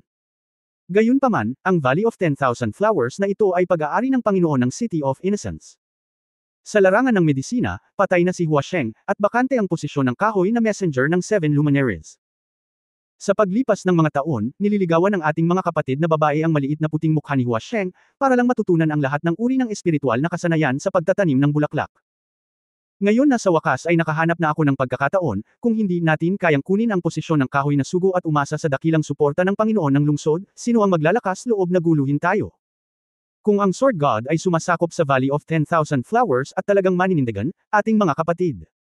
Hindi ba't ang Hua Sheng ay natulog ng higit sa 100 taon ng walang kabuluhan? Sister, maghihintay ba tayo, o mag-isip ng ibang paraan? Tanong din ni Qing Wu na ayaw. Fei. Umiling si Ye, mag-imbestiga pa, pagkatapos ay gumawa ng pangmatagalang plano. Wan Huagu. Hindi inaasahan ni Ye Fan na napakaraming ideya ng magkapatid. Siya. Itinaboy ang dalawang babae. Pagkaalis ay hintayin ni Kaikyo na magpatuloy ang mga engkanto ng bulaklak sa kanilang trabaho. Pagkatapos, ngumiti si Ye Fan at naglakad papunta kina Xiao Ziner, Nayan Rujiao at iba pang mga babae sa likod. Nakatayo ang 4 na babae sa likod ng mga engkanto ng bulaklak. Ngayon lang, nakatingin kay Ye Fan how to deal with. Ikaw. Ngayon lang nakita lahat, hindi lang ako pinagtatanggol mo na parang Jade, kundi ako rin. Sabi ni Ye Fan na may diretsyong mukha. Nayanru. Puno ng kagalakan ang magagandang mga mata, at ang kanyang ngiti ay parang bulaklak, ginoo talaga ang asawa, kaya siguro hindi nababalik ang dalawang babaeng demonyong iyon. Ano ang pakiramdam ko na sinasadya mo ito? Hindi ka naman tatalikod at magpapalusot sa kanila, di ba? Puno ng hinala ang mga mata ni Ling Yue. Oo. Pinilit ni Fan ang kanyang dila, anong kalokohan? Halika, mga babae, dadalhin ko kayo sa tuktok ng Taishu Peak para makita, maganda ang kapaligiran, mag-aayos ako ng kwarto para sa inyo. Sinong babae mo, walang hiya? Namula si Xiao Ziner. Hindi ba ang aking asawa ay nasa parehong silid ng aking asawa? Tanong ni Nayen Rujao na may simpleng mukha. Jiao, anong pinagsasabi mo? Mayroon kang maliit na gulugod, okay. Haha. Tama si Jillian, mukhang hindi na kailangan mag-ayos ng kwarto. Haha, Yao Wei. Tumingin muna kay Yefan mula sa likuran, humahadjadjak at niyakap ang mga babae sa bundok, na puno ng luha at tawa ang mukha. Hindi kaya ang makapangyarihan at dominanteng poster ngayon ay hindi para hadlangan ang dalawang santo ng Chingelo, kundi para kumilos para sa ilang mga babae si. Siya ay nabuhay ng mahabang panahon, at inamin niyang siya ay napakamaalalahanin, ngunit nalaman niyang hindi niya maintindihan kung ano ang iniisip ng Sword God na ito. Sandali itong kumukulog, at pansamantalang magiging kaaya-aya. Nagdududa muna si Yao Wei kung kailangan niya ito o hindi. Inumin mo ang tabletang pampalakas ng puso, na pino at walang lasa, upang balang araw ay hindi makayanan ng puso. Kabanata 2125 Isang mahalagang bagay. 2125 Ang Dongtian Feudi ay isang maliit na bayan kung saan nagtitipon ang mga monghe. Dahil ang malaking bilang ng mga monghe na nagbebenta ng mga materyales sa pagtatanim ay nagtatayo ng mga kwadra at mga tindahan dito, at marami ring mga monghe na magkasamang umiinom, ito ay abala at napakasigla. Sa isa sa mga pinakatanyag na lokal na restoran, ang mga pinuno ng apat na pangunahing angkan ay gumawa ng appointment na pumunta dito para uminom pagkatapos ng kumperensya ng pangangaral upang makipagpalitan ng kanilang mga karanasan. Bagamat orihinal na mapagkumpetensya ang apat na pangunahing angkan, mula noong itinatag ng pinili ang dinastiyang Dasheng, nagkaroon ng maraming pagkakaisa sa pagitan ng mga angkan. Xiaoluo, ano ang iniisip mo? Tinatanggap ka ng iyong kamahalan na Sword God bilang isang disipulo, ngunit tumanggi ka pa rin. Gawin mo. Alam mo kung anong once-in-a-lifetime opportunity ito. Mabuhay upang ipagpatuloy ang aralin. Si Renzuo sa gilid ay medyo naiingit at nagsabi, oo, ang layunin ng espada sa antas ng emperador ay bihira sa loob ng 10,000 taon. Ang iyong kamahalan na Sword God ay isa ng makapangyarihang tao sa walang kamatayang palasyo, at isa na siyang malaking tao sa prehistoric world. Ang Divine Sword Sect na ito ay hindi magagamit. Matagal bago mapunta sa sekta ang hindi mabilang na mga magsasaka ng espada. Kung hindi mo samantalahin ang pagkakataong ito para makatayo sa ilalim ng tarangkahan ng Sword God, ito ay isang malaking kawalan. Ang batang babae ay isang maliit na babae, hindi ko alam kung ano ang gagawin, sabi ni Zonsei. Ngumisi siya, hindi maitago ang selos. Hindi lamang ang ilang mga tao mula sa pamilya Shenlong ay hindi maintindihan ito, ngunit ang mga henyo ng mga pangunahing angkan sa iba pang mga mesa sa restaurant ay naguguluhan din. Hoy, Miss Xiaoluo, sabi mo may gusto kang apprentice. Sino ang taong iyon? Mas mabuti kaya ito kaysa Lord Sword God? Nagtanong si Huang Yinger ng tanong na ikinakuryos ng lahat. Namula si Hua Xiaoluo, kinuyam ng dalawang kamay ang lelayan ng kanyang palda, umiling at bamulong, nangako akong hindi ko sasabihin kung sino ang pagkakakilanlan. Sa totoo lang, hindi ko talaga alam kung anong klaseng lakas siya, pero naging mabuti sa akin ang isang iyon, at kailangan kong tuparin ang aking pangako. Nagkatinginan ang lahat, masyadong naloko tong babaeng ta. Hindi alam ng lahat kung sasabihing inosente si Hua Xiaoluo o tanga siya. Napakahusay ng swordsman ni Xiaoluo, at ang taong maaaring maghangad sa kanya na maging guro ay hindi dapat masyadong masama sa swordsmanship. At saka, binigyan pa rin ng inyong kamahalan na Sword God ng pagkakataon si Xiaoluo, at maaari pa rin siyang sumamba sa Divine Sword Sect sa hinaharap. Inggit talaga ako. Dammi Weidang, sabi ng isang henyo ng White Tiger Clan na may emosyon. Tumango ang lahat at tumingin kay Hua Xiaoluo ng may paghanga. Mukhang nag-aalala si Hua Xiaoluo at tinanong si Ji Chang'a, Tita Chang'a, anong problema nitong concubine niya? Hindi naman talaga siya ma-accident, di ba? Iniisip mo pa rin ang batang iyon. Ang tagal na niyang hindi sumunod. Tinatayang mas marami ang swerte kaysa swerte. Napabuntong hininga si Ji Chang'a. Ye concubine. Ye fan. Ano ang problema niya? Nag-aalalang tanong ni Huang Yinger at ng iba pa. Pagkatapos ng lahat, si Ye fan ay kaklase din ng Xuanyuan College. Umiling si Ji Chang'a at panandali ang nagkwento tungkol sa mga liko-liko sa kalsada, hindi ko alam kung naligaw siya, o kung may nangyari. Maghihintay lang ako hanggang sa bumalik ako. Sana nakabalik na siya. Tumingin si Hua Xiaoluo sa malayong kalangitan, puno ng pag-aalala ang mga mata. Libo-libong milya ang layo, ang tuktok ng Taishu. Isang mahabang poste ng bandila ang itinayo, at isang banner ng Hell Swordsman, na may itim na background at gintong mga linya ay itinaas sa itaas at itinaas sa hangin. Hindi ko inaasahan na ang gayong bandila na halos nakalimutan sa bag ng imbakan ay magiging kapaki-pakinabang pa rin balang araw. Tumingin si Nayen Rujao sa bandila at sinabing may malawak na ngiti. Oo, napakaraming magic weapon at elixir ang nawala sa panahon ng parusa, at ang mga damit, bandila at iba pang karaniwang bagay na ito ay opsyonal, ngunit naiwan ang mga ito, sabi ni Ling Yue na may emosyon. Masayang sinabi ni Ye Fan, ano ang silbi ng pagiging opsyonal? Hubad ka ba kung hindi ka magsusuot ng damit? Tungkol sa watawat na ito ay kaunting kislap lamang natin, at ito ay itatanim sa buong mundo sa hinaharap. Asawa, pagkatapos ay susunod, pupunta ba tayo sa Jinguangtian upang tanggapin ang Qinzin Pavilion ng Qin Sheng? Tanong ni Nayan Rujiao. Ikanaway ni Yefan ang kanyang kamay, huwag magmadali, walang maglalakas loob na looban ako pansamantala, hindi pa banggitin na kahit na may magnanakaw sa akin, huli na para pumunta tayo ngayon. Sa pagkakataong ito ay hindi na ako makakatagal sa paraiso ng paraiso dahil hindi nila alam na buhay pa ako. Kung sakaling huli akong bumalik, iniisip ni Qingzhou na patay na ako, mahina siya ngayon, natatakot ako na hindi niya ito matitiis. Kaya kailangan kong magmadali pabalik sa lalong madaling panahon, kung hindi, madaling magkaroon ng malaking aksidente. Ang apat na babae din ang nagpahayag ng kanilang pangunawa nang marinig nila ito. Sa katunayan, ang relasyon nila ni Su Qingzhou ay mas malalim pa kaysa kay Yefan. Pagkatapos ng lahat, ang mga batang babae ay magkasama sa loob ng mga dekada at naranasan ang labanan laban sa dayuhan na sibilisasyon ng magkasama. Isinakripisyo ni Su Qingzhou ang kanyang sarili para protektahan ang lahat. Ang mga damdamin sa pagitan ng mga kababaihan ay matagal nang nalampasan ng buhay at kamatayan. Sa makatuwid, nag-aalala rin sila sa sakit ni Su Qingzhou at hinding-hindi magseselos. Kung gayon, ang asawang iyon, pupunta ka ba ngayon? Sasama ba kami sa iyo? Bagamat alam ni Nayan Rujiao na aalis si Yefan, siya ay nag-aatubili. Ngumiti si Yefan at sinabing, hindi maginhawa para sa iyo na sundan ako pansamantala. Sa katunayan, kailangan pa rin kitang tulungan akong bumuo ng Divine Sword Sect. Ang pangunahing iniisip ko ay gamutin si Qingzhou at hanapin si Xiaoyu. Maaari lang akong kumilos bilang pinuno ng Divine Sword Sect para takutin ang mga tagalabas. Kung tungkol sa pagtatayo ng sekta, pagkuha ng mga disipulo, pang-araw-araw na pamamahala at pagunlad, lahat ay kailangang umasa sa iyong mga kakayahan. Anyway, parehong may karanasan sa pamamahala sina Jillian at Ninger, Weiwei, magaling ka rin sa magic techniques, at kaya mong ayusin ang lahat ng uri ng magagandang formations. Naniniwala ako na hindi mahirap para sa iyo na bumuo ng isang sekta. Humph. At ako, walang gawin. Galit na tinitigan siya ni Xiao Ziner at ipinatong ang kanyang mga kamay sa kanyang balakang. Natawa si Yefan at sinabing, Ziner, ano ang ikinababahala mo, syempre ikaw ang may pananagutan sa core ng sekta, ang cultivation at combat skills ng sect. After all, ang lakas mo pa rin ang pinakamalakas, di ba? Kailan? Narinig ito ni Xiao Ziner, mukhang nag-aatubili siya. Okay, ako na ang mamamahala sa paglilinang ng mga disipulo. Natuklasan ko lang na ang ilang mga bulaklak. Huasian, ay talagang may talento. Ang apat na anak na babae ay dumaan sa hindi mabilang na mga digmaan, malaki at maliit, na may mga dekada ng pag-ulan. Sa katunayan, hindi na kailangang magsabi pa ni Yefan, mayroon din silang mga bangin sa kanilang mga puso, at nag-drawing sila ng blueprint para sa Excalibur sect. Nakita ni Yefan na agad nilang sinimulan na talakayin ang pag-unlad ng ilang mga sekta, at nagmamadaling hamarang, sandali lang, kung ano ang gagawin sa mga sektang ito sa hinaharap, maaari kayong mag-usap at magpasya sa isa't isa pagkatapos kong umalis.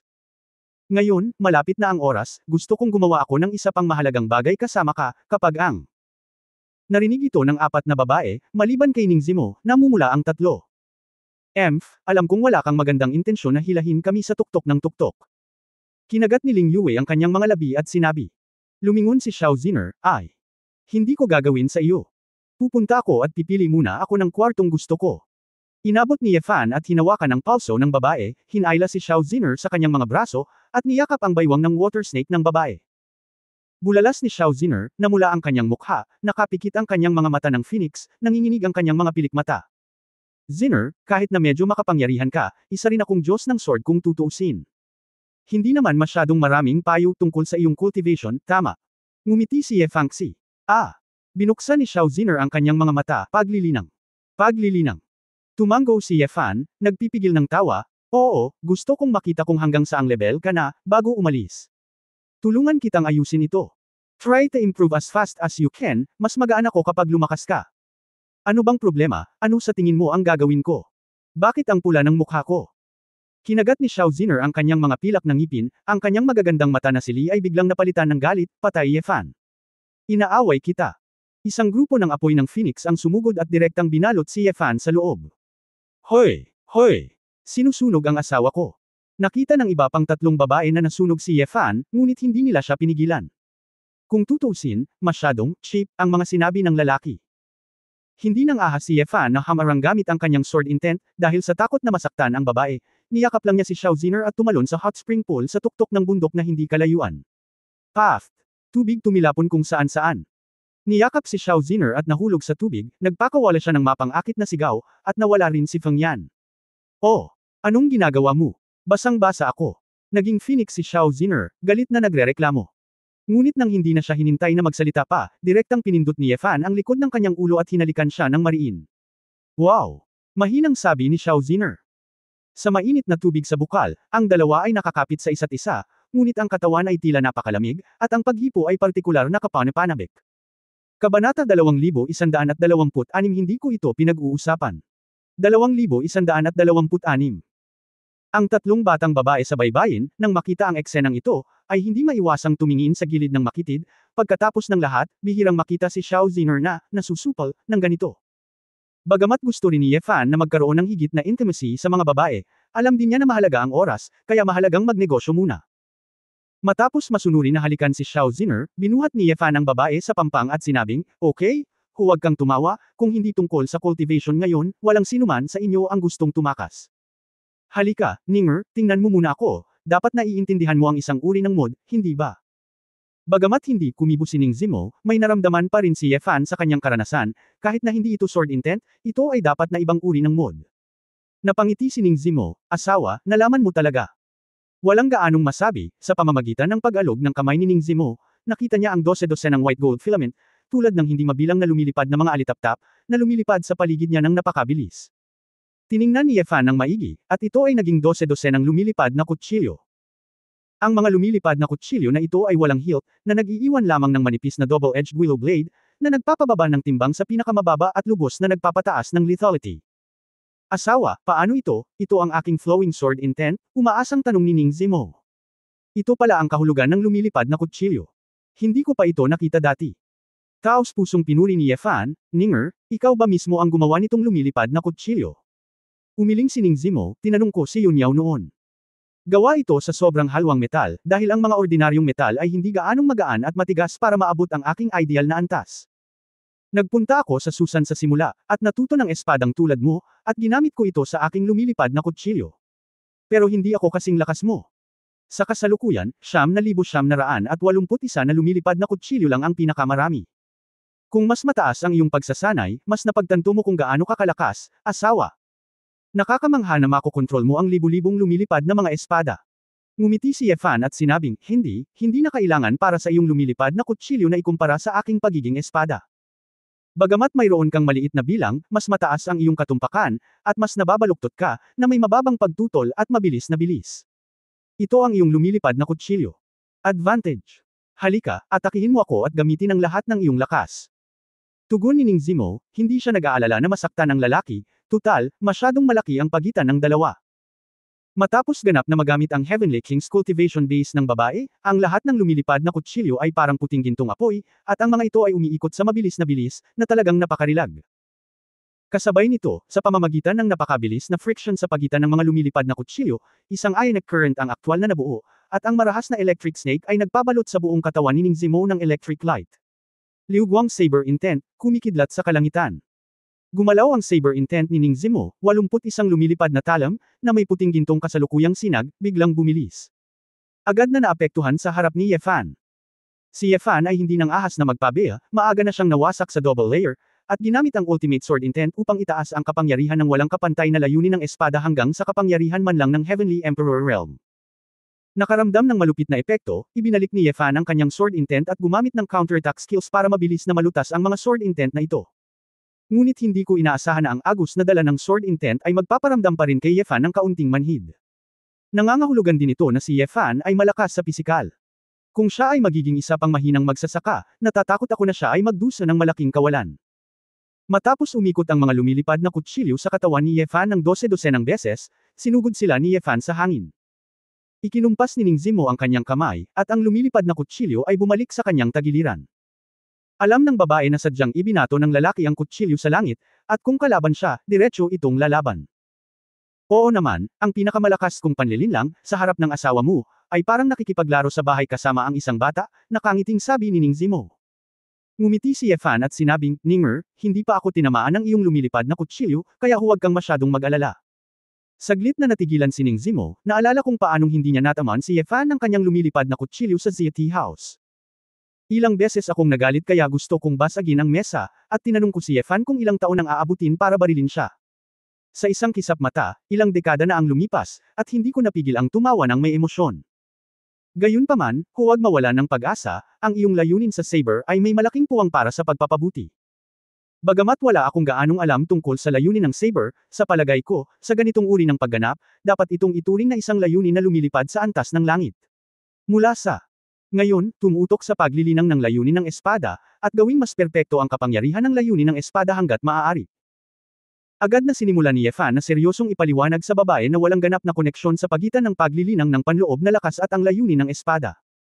Ang mga tao mismo ay dapat na isinama sa lumilipad na kutsilyo hanggat maaari, sa halip na manipulahin lamang ang lumilipad na kutsilyo, kaya ang pisikal na pagsasanay ay dapat ding sumunod. Para sa kanyang kasintahan, natural na ibinabahagi ni Yefan ang kanyang karanasan ng walang pag-aalinlangan. Sa katunayan, si Ning Zimo at ang iba pang kababaihan ay nagsasanay ng pinasimpleng bersyon ng Crazy Dance ni Professor Yefan, kaya matagal nang mas malakas ang kanilang pangangatawan kaysa sa karamihan ng mga magsasaka. Wala akong panahon para ituro sa iyo ang buong bersyon ng nakakabaliw kong sayaw noon. Ngayon na ang iyong mga katawan ay sapat na malakas, dapat mong gawin ang buong bersyon ng ilang beses sa isang araw. Tuturuan kita all this time. Xiao Ziner, matagal ko nang inaabangan ang buong bersyon ni Yefan, at kailangan kong ituro ito kapag nakakita ako ng lalaki. Hindi ko maiwasang magtanong, itinuro mo sa amin ang lahat ng karanasan at kasanayan sa pagsasanay sa ilalim ng kahon, kaya hindi ka natatakot na malampasan ka namin. Natawa si Yefan, alam ng lahat ng mga inapo ng Shenlong clan ang siyam na pagbabago ng Shenlong, ngunit ilan sa kanila ang magising sa 5 kuko na gintong dragon. Alam ng angkan ng Phoenix ang tungkol sa sayaw ng Phoenix sa loob ng 9 na araw, ngunit ang ilan sa kanila ay nakalusot sa pulang lotus na nasusunog na dugo. Kahit na ilagay ko silang lahat ngayon, ang mga sekreto ay nakasulat lahat, at lahat ng tao sa buong Honghuang ay may isang bahagi, at hindi ako nag-aalala. At saka, kayo ay aking mga babae.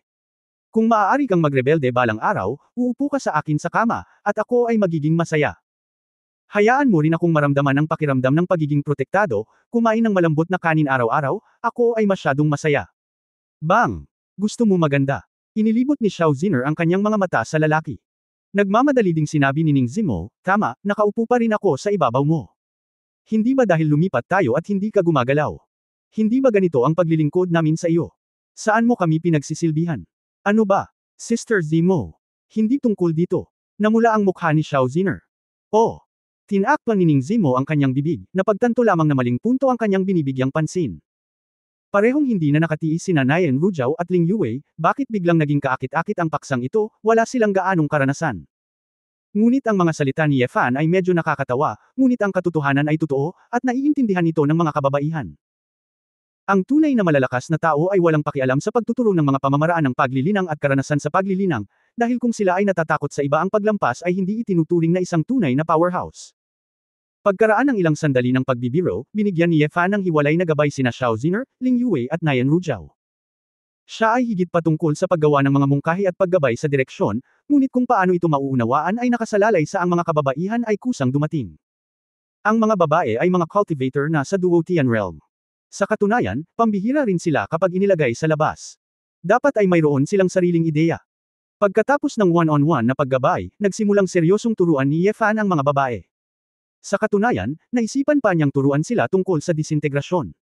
Ngunit kung isa sa alang-alang na hindi niya lubos na nauunawaan ang asensya ng pagkakawatak-watek, ang pamamaraang ito ay maaari ring magdulot ng ilang panganib, at maging target ng taong napupuot kay Chiyo, naisip ni Yefan na dapat nating pag-usapan ito sa ibang pagkakataon.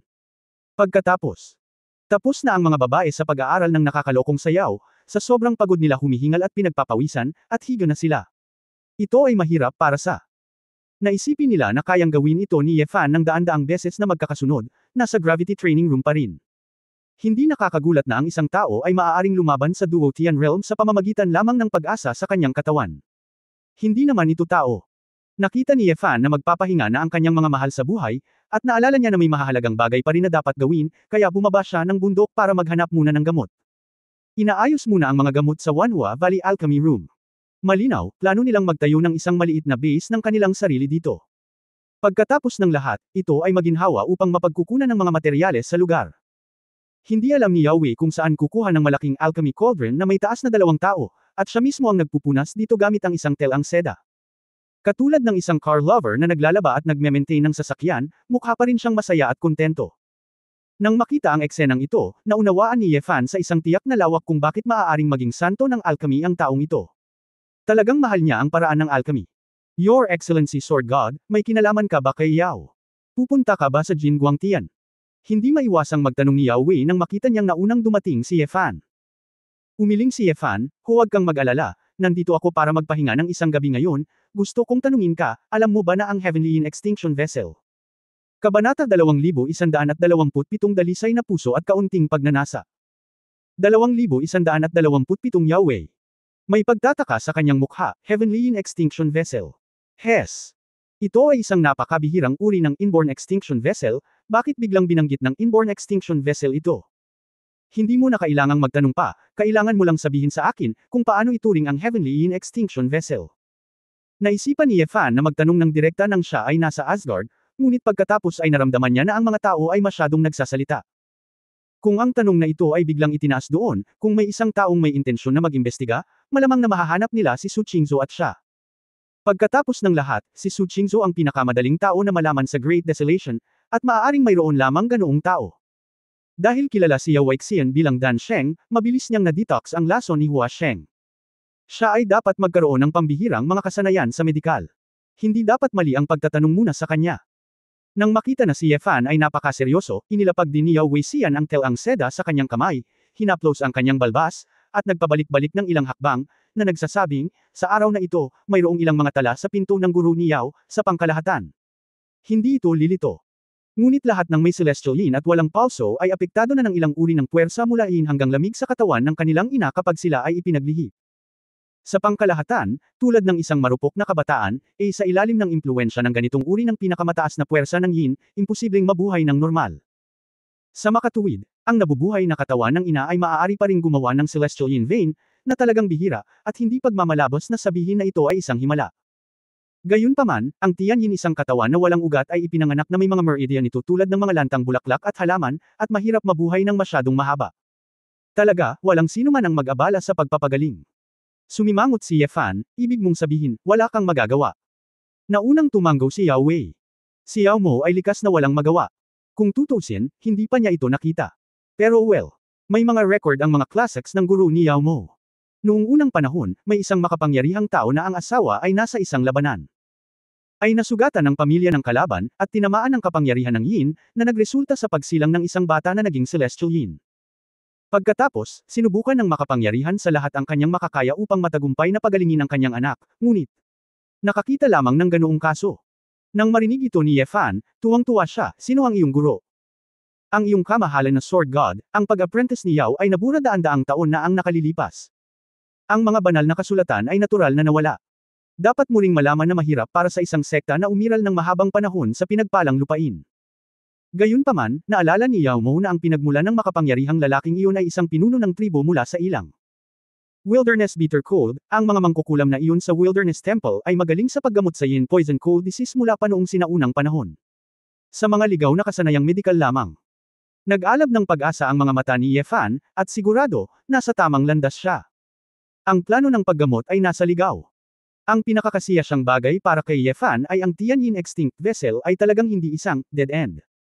Sa pagkakaalam mo, sino pa sa Heavenly Paradise ang may kakayahang pagalingin ang Heavenly Yin Vessel? Tanong ni Yefan.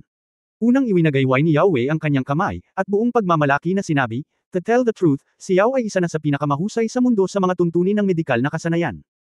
Tanong ng Sword God Your Excellency sa iba, natatakot ako na kahit ang Tianyin Extinction Vessel ay hindi kilala. Ang mga kakaibang sakit na nakamamatay ay talagang bihira. Kung mayroong plano sa paggamot, paano ito matatawag na patay na pulso? Tumanggo si Yefan, at lubos siyang nasisiyahan na may tanong ang impormasyong ito. Hayaan. Si Yao Wei ay nagpatuloy muna sa paggawa sa kanya, habang si Yefan ay bumalik sa tuktok ng Taishupik. Ang mga batong kristal na lampara ay mainit na nagpapaliwanag sa mga templo sa tuktok ng tuktok. Sa ilalim ng gabi, ito ay parang isang palasyong engkanto na nakabitin sa kalangitan, misteryoso at kahanga-hanga. Ang mainit na bukal, ang ambon ng tubig ay kumulot, at ang apat na babae ay nagpractice ng mga pagsasanay at nagsanay ng kanilang buong katawan. Pinagpapawisan ito, ang sakit ng kalamnan ko, at ngayon ay naghuhubad na ako at nagbababad sa mga hot spring, ninanamnam ang pambihirang ginhawa. Nakita ni Yefan ang eksenang ito sa sandaling umakyat siya sa bundok, at ang kanyang mga mata ay kumikinang na berde. Ang apat na babaeng ito ay malinaw na nang-aakit sa kanya. Paano siya magiging magalang, naghubad lang siya sa hangin, nagpaikot-ikot ng 2.5 linggo at yumuko ng 2.5 beses, at bumulusok sa mainit na bukal na may pop. Siyempre, hindi na kailangang magsabi pa tungkol sa susunod na paglalaro sa tubig. Niyakap ni Ye Fan mula kaliwa hanggang kanan. Sa dilim, bagamat malinaw na ang nakikita ng lahat, sa wakas ay naramdaman niyang kailangan na niyang bumitaw. Ang apat na babae ay medyo mahiyain, at nagtawanan sa isa't isa dahil sa kawalang hiyaan, tumatawa at nagmumura ng may katangahan. Ngunit isa-isa nilang tahimik na naipon ang kanilang mga iniisip at emosyon sa loob ng mga dekada, at ngayon ay maaari na nilang maibulala sa wakas ang kanilang kalaguyo, at ang likas na lamang ay parang tubig. Sa ilalim ng paghihikayat ni Ning Zimo, at sa walang pidgel na estilo ni Xiao Ziner, binitawan din ni Ling Yue at Nayan Rujiao ang lahat ng kanilang kahihiyan, at ganap na naglaro sa harap ng kanilang sariling mga tao. Binuhat ni Ye Fan si Nayan Rujiao, lumabas ng hot spring, at mabilis na tumakbo sa isang palasyo. Bagamat naramdaman lang ni Ye Fan na kalahating taon na ang lumipas, para kay Nayan Rujiao, ang sandaling ito ay hinintay ng mahigit kalahating siglo. Natural, ayaw ni Ye Fan na maging pabaya sa hot spring, kaya katatapos lang niya sa unang pagkakataon kasama si Nayan Rujiao, kaya sinadya niyang tumakbo sa puting forbed sa isang palasyo. Banayad na gasa na sumasayaw, ang mabituing kalangitan sa labas ng bintana ay malapit sa kamay. Sa loob ng bulwagan, ang kahangahangang tunog ay banayad, at ang lotus tent ay mainit. 5 tao lang ang nasa tuktok ng Taishu Peak, at napakatahimik. Hindi nagtagal ay narinig ng 3 natitirang babae sa hot spring ang huni mula kay Nayan Rujiao. Ang sarap niyan, nakikinig pa lang, ay sobrang kaakit-akit ang mukha ng 3 babae na namumula na sa mga hot spring. Wei, ano pa ang ginagawa mo? Bilasan mo. Natapos na ang isang jiao at nag-iisa ka.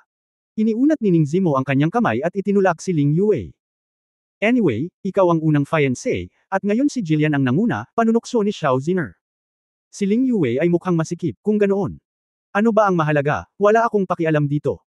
At saka, napakahusay ni Jillian sa pag-arte na parang spoiled na bata, ngunit hindi ko alam ang kanyang paraan. Oh, pero sa totoo lang, ito si Jillian. Ang kakayahang pasayahin ng mga lalaki ay talagang walang kapantay, ang susi ay hindi siya nagpapanggap, ipinanganak siyang may ganoong init ng ulo, hindi ako makatiis kahit na ako ang mabahong lalaking iyon, medyo maasim na sabi ni Xiao Ziner. Ang 3 babae ay nag-uusap, ngunit ang boses ni Nayan Rujiao ay unti-unting hamina, at lahat sila ay kinakapos ng hininga. Itong si Jillian. Bakit ka sumisigaw ng malakas? Hindi na yata makatiis si Wei.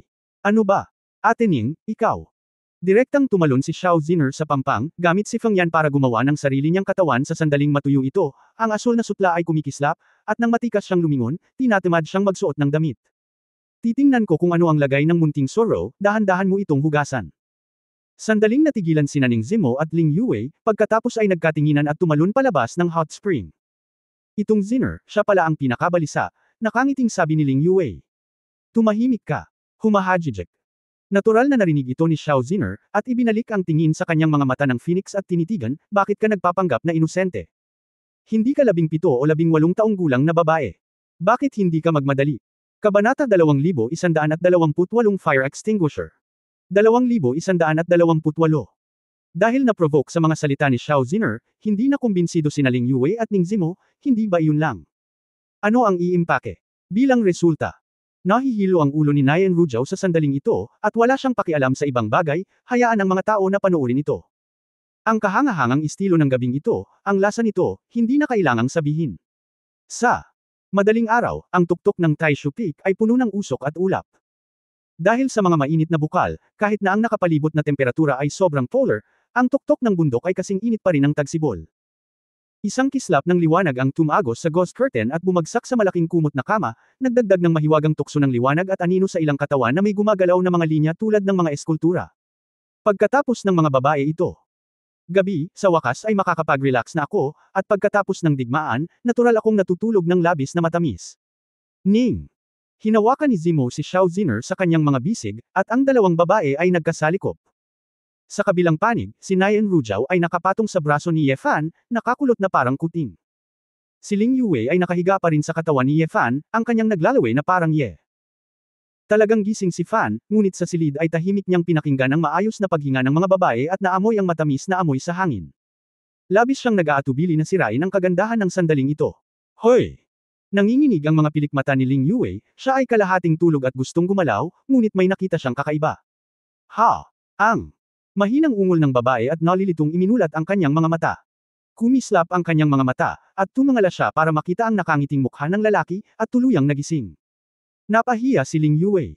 At galit, kinagat ang kanyang labi, at binigyan ng galit na tingin ang lalaki, may sakit ka ba? Buong gabi ka bang nasa loob?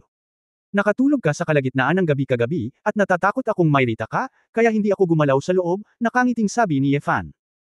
Kung gayon, gusto kong pasalamatan ka sa pagiging maalalahanin. Hindi sa gusto mong magsanay ng Shenlong 9 transformations, sapat na ang sinabi ko, walang katapusan ka, at hindi dahil wala kang oras para magsanay sa hinaharap, reklamo ni Ling Yue. Oo. Inilagay ni Fan ang kanyang ulo sa noo ng babae at hinalikan siya, Hao Weiwei, hindi ba ito ang naramdaman ko kagabi na maaari akong makalusot? Salamat sa iyo, ang aking Fire Dragon na bloodline ay bumagsak sa isang 5 claw na gintong dragon. Oo naman. Ang mga kababaihan ng Shenlong clan ng Xuanzhou Holy Body ay malaking pakinabang sa paglilinang ng 9 transformations ng Shenlong. Talaga. Nang marinig ito ni Ling Yue, hindi niya maiwasang magulat na lumakas ang kanyang boses, at nawala ang kanyang maliliit na reklamo. Masaya siya para sa lalaki. Oo. Tumango si Fan. Sa totoo lang, medyo nakaramdam siya ng kakaiba sa sarili. Oo. Hindi niya nagawa. Unawain, kung bakit ang katawan ng misteryosong elemento, iyon ay, ang sagradong katawan ng misteryosong elemento sa mundong ito, ay magiging kapaki-pakinabang sa paglilinang ng dugo ng angkan ng Shenlong. Sinubukan niya ito kagabi, at nang magsaya ang dalawa, gumana ito ng Divine Dragon 9 transformations, paglilinang ng bloodline. Gayunpaman, sa proseso ng kanyang operasyon, wala siyang naramdaman na kakaiba sa karaniwan. Hanggang sa pinabilis niya ang pagpapatakbo, sinubukang pilitin na sumipsip ng espiritual na enerhiya, at tumama sa isang mas mataas na kaharian ng bloodline, ang kahangahangang ang sitwasyon ay nangyari. Ang dugo ng dragon, sa katunayan, ay kapareho ng dugo ng ang araw. Sa anumang kaso, ang yin at yang ay mapangalagaan. Si Zuan ay itim at ang Plain ay puti. Ang pangalang ipinasa mula noong sinaunang panahon ay talagang makabuluhan. Ang dalawang karakter. Kinakatawan na ni Xuanzhou ang itim at puti na Taiji, Yin at Yang. Xuanzhou the Holy Body, ang dahilan kung bakit mas mataas ang talento, ay ang ganitong uri ng pangangatawan, upang hindi sila magkaroon ng panganib na makapasok sa demonyo, at maaari nilang linangin ang anumang bagay, maaari silang pumunta kahit saan. Nang tamaan ni Ye Fan ang dugo ng 5 kuko na gintong dragon, naramdaman na lang niya ang limitasyon, ang gilid ng panganib. Kaagad, natuklasan na ang mahiwagang katawan ni Ling Yue ay may pagsabog ng enerhiya na nakatulong sa kanya na pakalmein ang labis na enerhiyang yang sa kanyang katawan. Tulad ng isang piraso ng nectar, pinalamig nito ang kagubatan na malapit ng magliyab, at ang lahat ay muling nabuhay. Sinamantala lang ni Ye Fan ang pagkakataon. Nag-sprint siya kagabi, at talagang nakagawa siya ng breakthrough. Siyempre, naramdaman ni Ye Fan na hindi lamang sinumang babae na may misteryosong katawan ang makapagbibigay sa kanya ng ganoong tulong. Si Ling Yue mismo ay ang bloodline ng dragon, bagamat hindi pa siya nagising, siya ay pareho ang pinagmulan. Sa makatuwid, ang 9 transformations ng Shenlong ay isang kasanayan ng Shenlong clan kung tutuusin. Kung may karelasyon kang babae maliban sa Shenlong clan, natatakot ako na hindi tumugon ang bloodline. Sa tulong ni Ling Yue, nadama ni Ye Fan na mayroon din siyang pag-asa sa hinaharap na maabot ang mas mataas na kaharian ng Qinglong at Shenlong. Gayunpaman, alam niya na hindi siya makakalusot sa pamamagitan lamang ng paglilinang ng galit na galit kay Ling Yue. Sa isang lugar, naramdaman niya na kung gusto niyang pumasok sa isang mas mataas na kaharian, tila kailangan niyang magsimula sa kaluluwa ng dragon.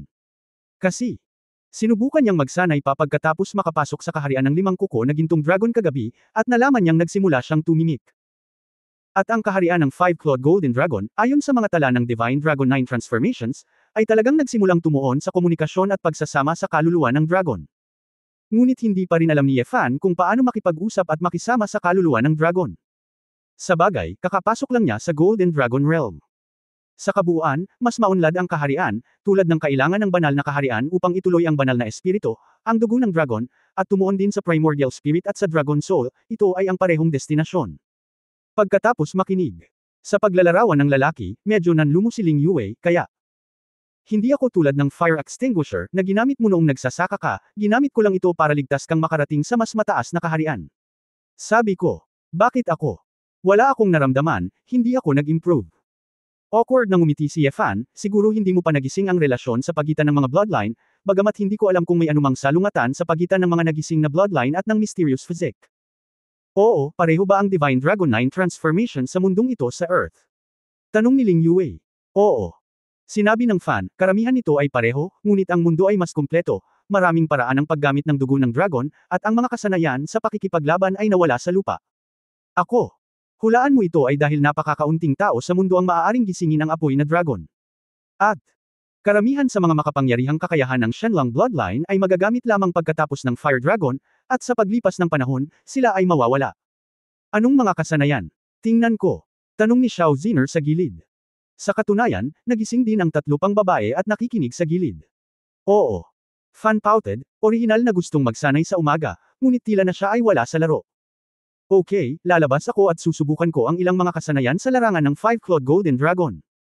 Siya nga pala, ituturo ko kay Weiwei ang kumpletong banal na dragon at siyam na pagbabago ng mundong ito. Magising man ito o hindi, magsanay muna tayo. Gusto lang ni Ye Fan na subukan ito. Ano ang antas ng 5-clawed Golden Dragon? Umupo siya mula sa kama. Oo. Bahagyang sumimangot si Ling Yuwei, na nakahiga sa katawan ng lalaki, at sinuntok ang lalaki, pumasok ka pa rin. Hehe, pasensya na, parang hindi ka bumaba, akala ko nagustuhan mo, natatawa si Ye Fan. Nagmamadaling tumayo si Ling Yuwei, napatawa ang 3 pang babae sa tabi niya. Anong tinatawa-tawa mo? Kung hindi ka maglalaba, amoy mo ang katawan mo. Inilibot ni Ling Yuwei ang kanyang mga mata sa 3 magkakapatid at tumakbo sa hot spring sa labas. Chapter 2129 na Showing Both Hands. Walang nang ahas na gambale ng rurok ng 2129. Ang 4 na babae ay nagbabad sa mainit na bukal sa madaling araw, na napaka-komportable. Inilabas din ni Ye Fan ang mga dumplings na wala siyang oras sa pag-aalaga noon, ang batang ito ay halos natapos na ang karne sa storage ring. Oo nga pala. Hindi maniniwala si Fan, dahil gusto niyang magpanggap na nakakaawa, pagkatapos ay gawin ito. Sa ngayon, wala siyang oras para makipag-usap kay Ye Weiyang. Bagamat si Tang Yuan. Bagamat maliit ang glutinous rice balls, malaki ang lakas nito. Karamihan sa mga tao ay talagang hindi makayanin ang mga kuko ng oso. Oo. Ang balat ng pamaypay ay magaspang at mataba, hinayaan niya itong kumumo sa kanyang sarili, at pagkatapos ay itinapon ito sa mainit na bukal. Nalaman ng mga babae na talagang marunong lumangoy ang dumplings, at niyakap nila ito para kumain. Oo. Sinamantala ni Fan ang pagkakataong lumipad pababa ng bundok at natagpuan si Mo Lan. Mu. Nagdala sila ng ilang immortal na bulaklak at nag-aalaga na ng ilang espiritual na bulaklak at nangongolekta ng nectar sa madaling araw. Dumiretso si Ye Fan sa punto at direktang tinanong sila kung ano ang masarap na pagkain sa Valley of Thousand Flowers. Sa hindi inaasahang pagkakataon, dinala siya ni Mo Lan sa isang cellar, kung saan maraming nectar. Ito ang mga nectar na ginawa ng mga bulaklak ng espiritu. Hindi na kailangang sabihin, ang lasa ay natural na pampalusog. Kaya lang, ang mga santo ng bulaklak na malalakas sa banal na kaharian ay hindi kumakain ng mababang antas na pagkain, na ito, kaya ang mga engkanto ng bulaklak ay nag-iipon dito at kumakain paminsan-minsan. Direktang nagdala si Ye Fan ng 12-dosenang mga bar aisles ng nectar mula sa mga bulaklak ng espiritu, bumalik sa tuktok ng Taishu Cake, nakakita ng isang malaking palayok ng porselana, at ibinuhos ang nectar dito. Biglang lumiwanag ang mga mata ni Tang Yuan, nakahiga sa gilid ng porselana na palanggana at dinidilaan gamit ang kanyang maliit na dila, ang kanyang maikling buntot ay umindayog, at hindi siya nagalit kay Ye Fan. Dahon. Napangiti si Fan at sinabi sa kanyang puso, kahit gaano ka katalino, isa ka lang oso, at hindi kita mapagaling. Matapos ihain ang dumplings, halos matapos na ang paghuhugas ng katawan ng mga babae. Oo. Ibinigay ng Fan ang kumpletong Divine Dragon 9 transformations kay Ling Yuwei sa gilid ng bakanteng bangin sa tuktok ng tuktok. Pagkaraan. Pinatakbo din ni Ye Fan ang ehersisyo ng may pag-asa, at ginamit ang Crazy Dragon Blood Chi, na magagamit lamang pagkatapos ng kaharian ng 5-clawed Golden Dragon. Umuungol. Oo. Pakiramdam ni Fan ay malalim sa kanyang isipan, isang mas malakas na dagandong ng dragon ang umalangaw-ngaw. Ang gininto-ang pulang halo ay patuloy na umiikot sa katawan ni Ye Fan, at ang buhok ni Ye Fan ay nagpakita rin ng dampi ng kulay dugo gintong kulay. Ito pala ang pakiramdam na ito. Pinisil ni Ye Fan ang kanyang mga kamao, at sigurado, ang Mad Dragon Blood Chi, kumpara sa Mad Dragon Transformation ng Fire Dragon Realm, ay hindi lamang mas malakas kaysa sa katawan, kundi pati na rin sa Dragon Soul. Gayunpaman, ang Mad Dragon Blood Chi ay hindi pa rin maihahambing sa mas malawak na disintegration. Pagkatapos ng lahat, ang disintegrasyon ay isang pinahusay na bersyon ng pamamaraang ito. Masasabi lamang na mula sa Mad Dragon Transformation hanggang sa Mad Dragon Blood, ito ay mas malapit sa epekto ng disintegration.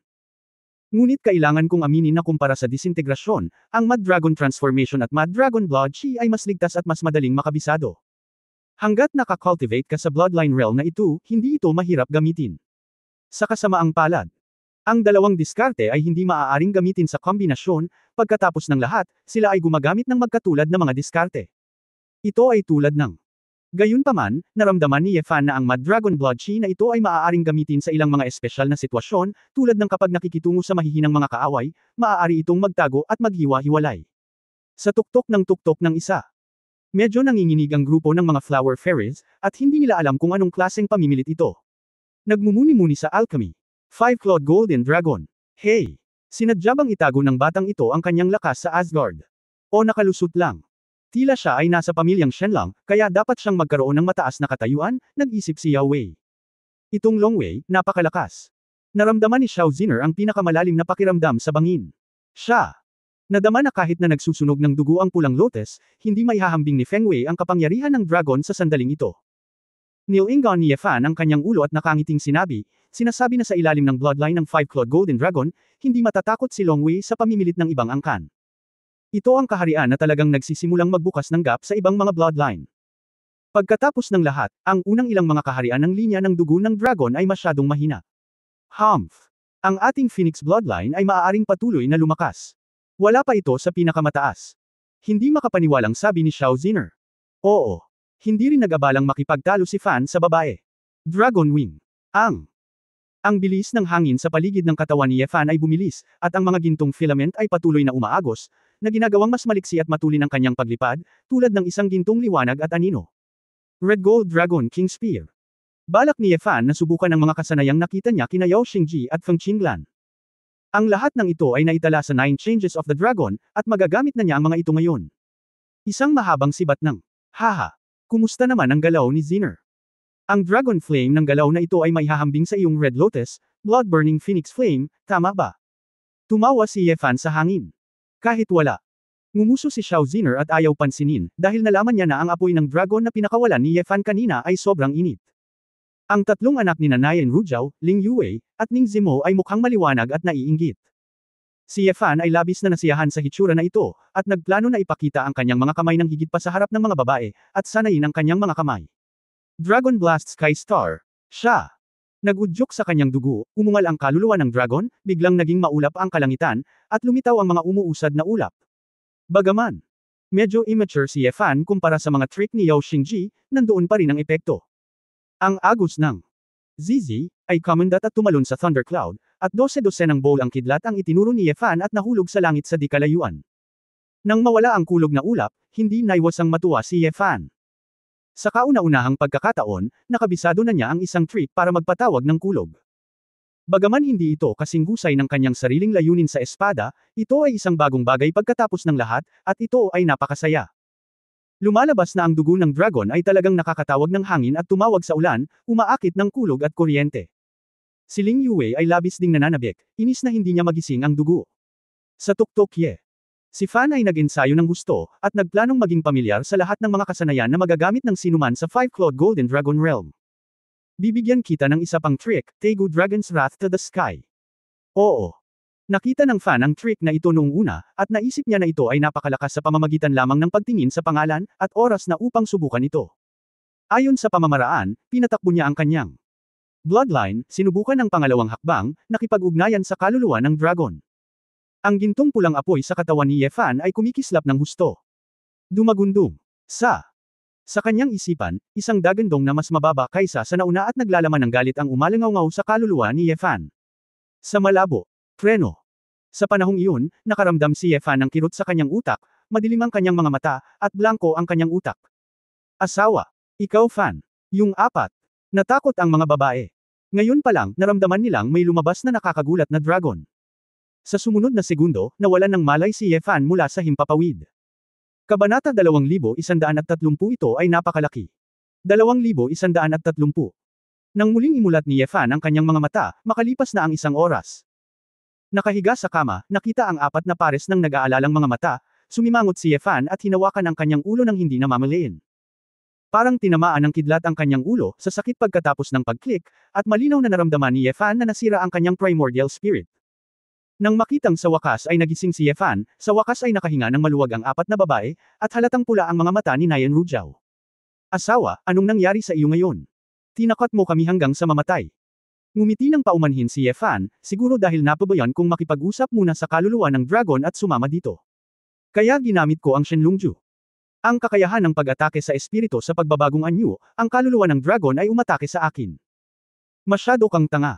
Bagamat nakalusot ka sa limang kuko na gintong dragon, ang iyong primordial spirit ay ang iyong sariling kahinaan.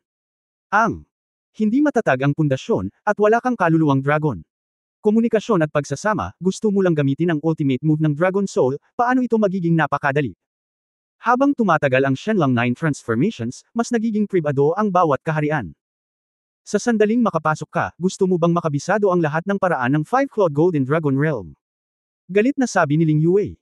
Napangiti ng nakakahiya si Ye Fan, medyo nahihiya, hindi na ako sa susunod, ay. Gaano katagal akong nakoma? Halos 1 oras, hindi kami naglakas loob na ipaalam sa mga nasa ibaba na nakoma ka. Lalo na yung gamot muna. Kung may masama kaming intensyon sa iyo, hindi namin mapipigilan, sabi ni Ning Zimo. Pagkaraan ng ilang sandali, natakot si Ye Fan na talagang hindi siya naging maingat. Kung si Yao Wei ay naunang umakyat sa bundok, magkakaroon ng malaking aksidente. Nag-iisip ka pa rin ng mabuti, taos-pusong sabi ni Ye Fan. It's good to know, tingnan natin kung hindi ka namin haharapin. Anyway, kapag nawalan ka ng malay, para kang patay na baboy. Sinaman siya ng tingin ni Xiao Ziner. Napangiti si Ye Fan, abala sa pag-aaliw sa ilang babae. Mukhang kailangan pa niyang i-practice ang kanyang internal skills, at least to reach the realm of Plastic Soul, and then try to have more communication with the Dragon Soul. Kung hindi, ang pundasyon ay masyadong mahirap, maraming mga trick ng 5-clawed Golden Dragon Realm ay hindi magagamit, at ilang mga bentahe ng realm na ito ay masasayang. Kung tutuusin, ayon sa teorya ng disintegrasyon, hindi ko magagarantiya na kahit na ang Primordial Spirit at ang Dragon Soul ay maaaring maghiwa-hiwalay, at iyon ay maaaring makabawi sa kakulangan ng aking espiritual na kapangyarihan. Siyempre, ito ay mga kasalukuyang ideya lamang, nangangailangan ng oras upang linangin, at walang pagmamadali. Sa kabutihang palad, kahit na ang kanyang primordial spirit ay nasira, hindi ito isang seryosong problema. Pagkatapos ng maikling pahinga, kinuha ni Ye Fan ang mga babae para hanapin muna ang gamot at nagmadaling pumunta sa Kingston Pavilion ng Jin Guangtian. Nasa tatsulok lang sina Jin Guangtian, Tai Shushan, at Deng Xiaishan. Pagpasok ko pa lang sa Jin Guangtian, nalaman ko na ang mga anyong lupa dito ay medyo naiiba, at ang mga bundok ay partikular na mapanganib. Bagamat sagana ang pinagmumulan ng tubig, may malalaking ilog at talon sa lahat ng dako, ngunit hindi gaanong tumubo ang mga halaman. Medyo natarante si Ye Fan noong una, ngunit nakatagpo siya ng ilang lugar kung saan gumugulong ang madilim na ulap, kumulog, umuungal ang mga hayop na kulog, at may ilang itim na marka ng paso sa lupa. Madalas may mga sunog dito, at hindi katakataka na hindi lumalago ang mga halaman. Bakit napakaraming kulog sa gintong liwanag na ito? Dahil ba sa kasaganaan ng singaw ng tubig? Tanong ni Ye Fan. Umiling si Yao Wei Xian at nakangiting sinabi, hindi alam ng iyong kamahalan na Sword God, ang gintong liwanag na ito ay may espesyal na geology at naglalaman ng maraming mineral na metal. Ang mga metal na mineral na ito, sa ilalim ng aura ng langit at lupa, ay nagpapalakas sa Qi ni Gengjin, at patuloy na kulog. Na si Ji Wen ay gustong gumawa ng Qin, at ang kanyang Qin, ang pinaka-demanding ay ang mga string, na lahat ay gawa sa bihirang metal ore. Ito ay para sa ang dahilan kung bakit itinayo ni Ji Wen ang Qinzin Pavilion sa Jin Guangtian, isang sekta dito. Lahat sila ay sikat sa mga kagamitan sa pagpino. Narinig ito ni Ye Fan, at biglang gumalaw ang kanyang isip. Ang lugar na ito ay tila napakaangkop para sa Chu Yunyao na magtayo ng laboratorio. Sa paraan ni Chu Yunyao, pagkolekta ng mga kulog na ito bilang enerhiya, at pagkatapos ay pagmimina at paggawa ng lahat ng uri ng kagamitan, hindi ba't madaling makuha. Pagdating nila sa Kingston Pavilion, nakababa na ang mga puno at walang tao ang gusali. Kung ikukumpara sa Valley of Thousand Flowers, ang palasyo ng Kingston Pavilion ay mas maliwanag ang kulay, at isang malaking hanay ng proteksyon ng kidlat ay nakaayos sa labas, upang hindi matamaan ni Tianlei ang sekta. Bagamat marami sa mga kayamanan at elixir sa loob ang naalis, walang pakialam si Ye Fan, at hindi niya minamaliit ang mga bagay na iyon. Pagkaraan ng ilang sandali ng inspeksyon, masigurado si Ye Fan na ang lugar na ito ay angkop para sa laboratorio ni Chu Yunyao. Ang lugar na ito, nakapag-ayos na ako, ito ay walang laman pansamantala. Unang sinabi ni Ye Fan kay Yao Wei, Elder Yao, kailangan kong umalis sandali para harapin ang ilang bagay. Darating ang Jiujian Xian sa ating Divine Sword Sect para maging panauhing pandangal. Kapag wala ako, ayos lang sa kanya ang maupo. Sana umalis na ako. Sa panahong ito, maaari mong pinuhin ang ilang mga halamang gamot, upang mapabuti ang aking mga kababaihan. Unang narinig ito ni Yao Wei, at nagulat na sinabi, Brother Cup. Gusto mo bang pumunta sa Divine Sword Sect para maging guest minister? Mukhang napahiya si Ye Fan at sinabing, hindi madali para sa Sword God na ito natanggihan ang sarili niyang mahigpit na kahilingan, kaya kailangan niyang pumayag. Halika na. Matandang kakilala na rin kayo, kaya magkasundo tayo pagdating ng panahon. Bye. The way, napag-usapan ko na ang mga partikular na plano ng Divine Sword Sect kasama ang ilang babae, at ayos lang para sa kanila na magayos. Para sa kanya, ang yugtong ito ng panahon ay orihinal na yugto ng paghihintay. Kung hindi haharapin ng may-ari ng lungsod si Yefan ng direkta, hindi talaga siya gagawa ng anumang desisyon, basta't ligtas siyang makapagkankak ng alchemy. May isang tasa ng mo upang ihinto, ngunit siya ay nagligtas ng maraming problema at maaaring tumutok sa alchemy. Alam ni Yefan na mahalaga ang oras, at kapag mas maaga niyang pinapunta si Chu Yunyao, mas maaga siyang magkakaroon ng ligtas na lugar ng pagtitipon para sa mga kababaihan upang makatakas mula sa mga potensyal na krisis ng Great Expedition. Sa makatuwid, pagkatapos ng walang atubiling magpaalam si Yefan sa ika-4 na anak na babae, pumunta siya sa Asgard upang hanapin si Cup Moting. Matagal nang alam ni Bei Moing na papayag si Yefan, ngunit hindi niya inaasahan na gagawin siyang panauhing ministro. Si Keqing ay hindi isang disipulo ng Divine Sword Sect, ngunit isang panauhin, hindi napapailalim kay Yefan, at may kaunting epekto sa kanyang epekto sa layunin ng espada sa antas ng emperador. Alam ni Bei Moting na ito ay isang preferential treatment na ibinigay sa kanya ni Yefan, at agad siyang pumayag. Sa Jiujiangxian na namamahala, si Yefan ay karaniwang kalmado. Pagkatapos ng lahat, pinigilan ni Cup Mo ang babaeng nagprotekta sa kanya, pagkatapos ng kanyang kamatayan, upang siya ay ituring na isang maginoo. Makalipas ang ilang araw, bumalik si Yefan sa Dazheng. Pagdating niya sa lungsod kung saan may signal ang mobile phone, tinawagan niya si Su Qingzhou. Mahigit kalahating buwan na siyang hindi umimik, at natural na namimiss siya ng panganay na prinsesa sa telepono at nanlamang. Pagkatapos ng tawag sa telepono, napagtanto niya na bumalik si Su Qingzhou sa imperial na lungsod kasama ang mga tao mula sa mansyon ni Zhen Beihao. Gayunpaman, si Ji Chang'e at ang iba pa ay lumilipad sa mabagal na bilis at hindi pa nakabalik sa clan, kaya ang balita ng kanyang pagkawala ay hindi na ibalik. Pagkatapos ay gumawa ng dahilan si Yefan na may problema siya, ngunit ligtas siya, para hindi na kailangang mag-alala ang babae, pabalik na siya. Bagamat pinagsisihan ni Su Qingzhou na hindi makakapunta ang lalaki sa Asgard, hanggat ligtas si Yefan, magiging kalmado siya. Maaaring bumalik si Yefan ng direkta sa imperial na lungsod, ngunit iniisip niya ang tungkol sa batang babae na si Hua Xiaoluo, at pagkatapos mag-isip sandali, bumalik muna siya sa Xuanyuan City. Pagkatapos ng tahimik na pagsasanay sa loob ng isang araw sa labas ng Xuanyuan City, si Ji Chang'e at ang kanyang partido sa wakas ay bumalik sa lungsod. Hindi gustong pukawin ni Yefan ang mga ideya ng napakaraming tao, kaya dumiretso siya sa patio ng bahay ni Hua at natagpuan si Hua Xiaoluo. Ye Concubine, bakit ka nandito? Akala ko bumalik ka na sa Imperial City. Kakabalik lang mula sa Presbyterian Council, at pagkatapos mag-ulat tungkol sa pag-aani ng mga bulaklak sa pagkakataong ito, nalaman ko rin mula sa Presbyterian Council na si Yefan ay ligtas at mabuting balita. Hindi inaasahan ng batang babae na naghihintay si Yefan sa kanya sa sandaling bumalik siya sa kanyang tirahan, at puno ng pagtataka ang kanyang mukha. Si Hua Xiaoluo ay hindi mahusay na magtago, at nang makita si Yefan, ang kanyang mukha ay puno ng kagalakan mula sa kanyang puso. Malaking reward ba ang paglalakbay na ito sa Asgard? Nagkunwaring walang alam si Yefan. Hua Xiaoluo. Masiglang tumango, napakalaki. Sayang at hindi ka makakapunta, concubine Ye. Nasaksihan namin ang pagsilang ng isang Emperor-level swordsman sa pagkakataong ito. Isang Divine Sword Sect. Pinatay ng Senior Sword God na ito si Qin Sheng, isa sa 3 santo, at ang buong Asgard ay nagulat. Hindi pa ako nakakita ng ganoon kalakas na layunin ng espada, ang pamimilit lang na iyon nakakatakot. Kasabay ng pagsasalita ni Hua Xiaoluo, iniisip ang mga eksena sa oras na iyon, mayroon pa rin siyang matagal na takot. Talaga. Kung ganoon, ano ang itinuro sa iyo ng Sword God na ito? Napaka-talented mo, bakit ayaw mong tanggapin bilang alagad? Nagpigil ng ngiti si Yefan at patuloy na nagtatanong. Pagtatapos ng kabanatang ito. For more updates, click on the notification bell.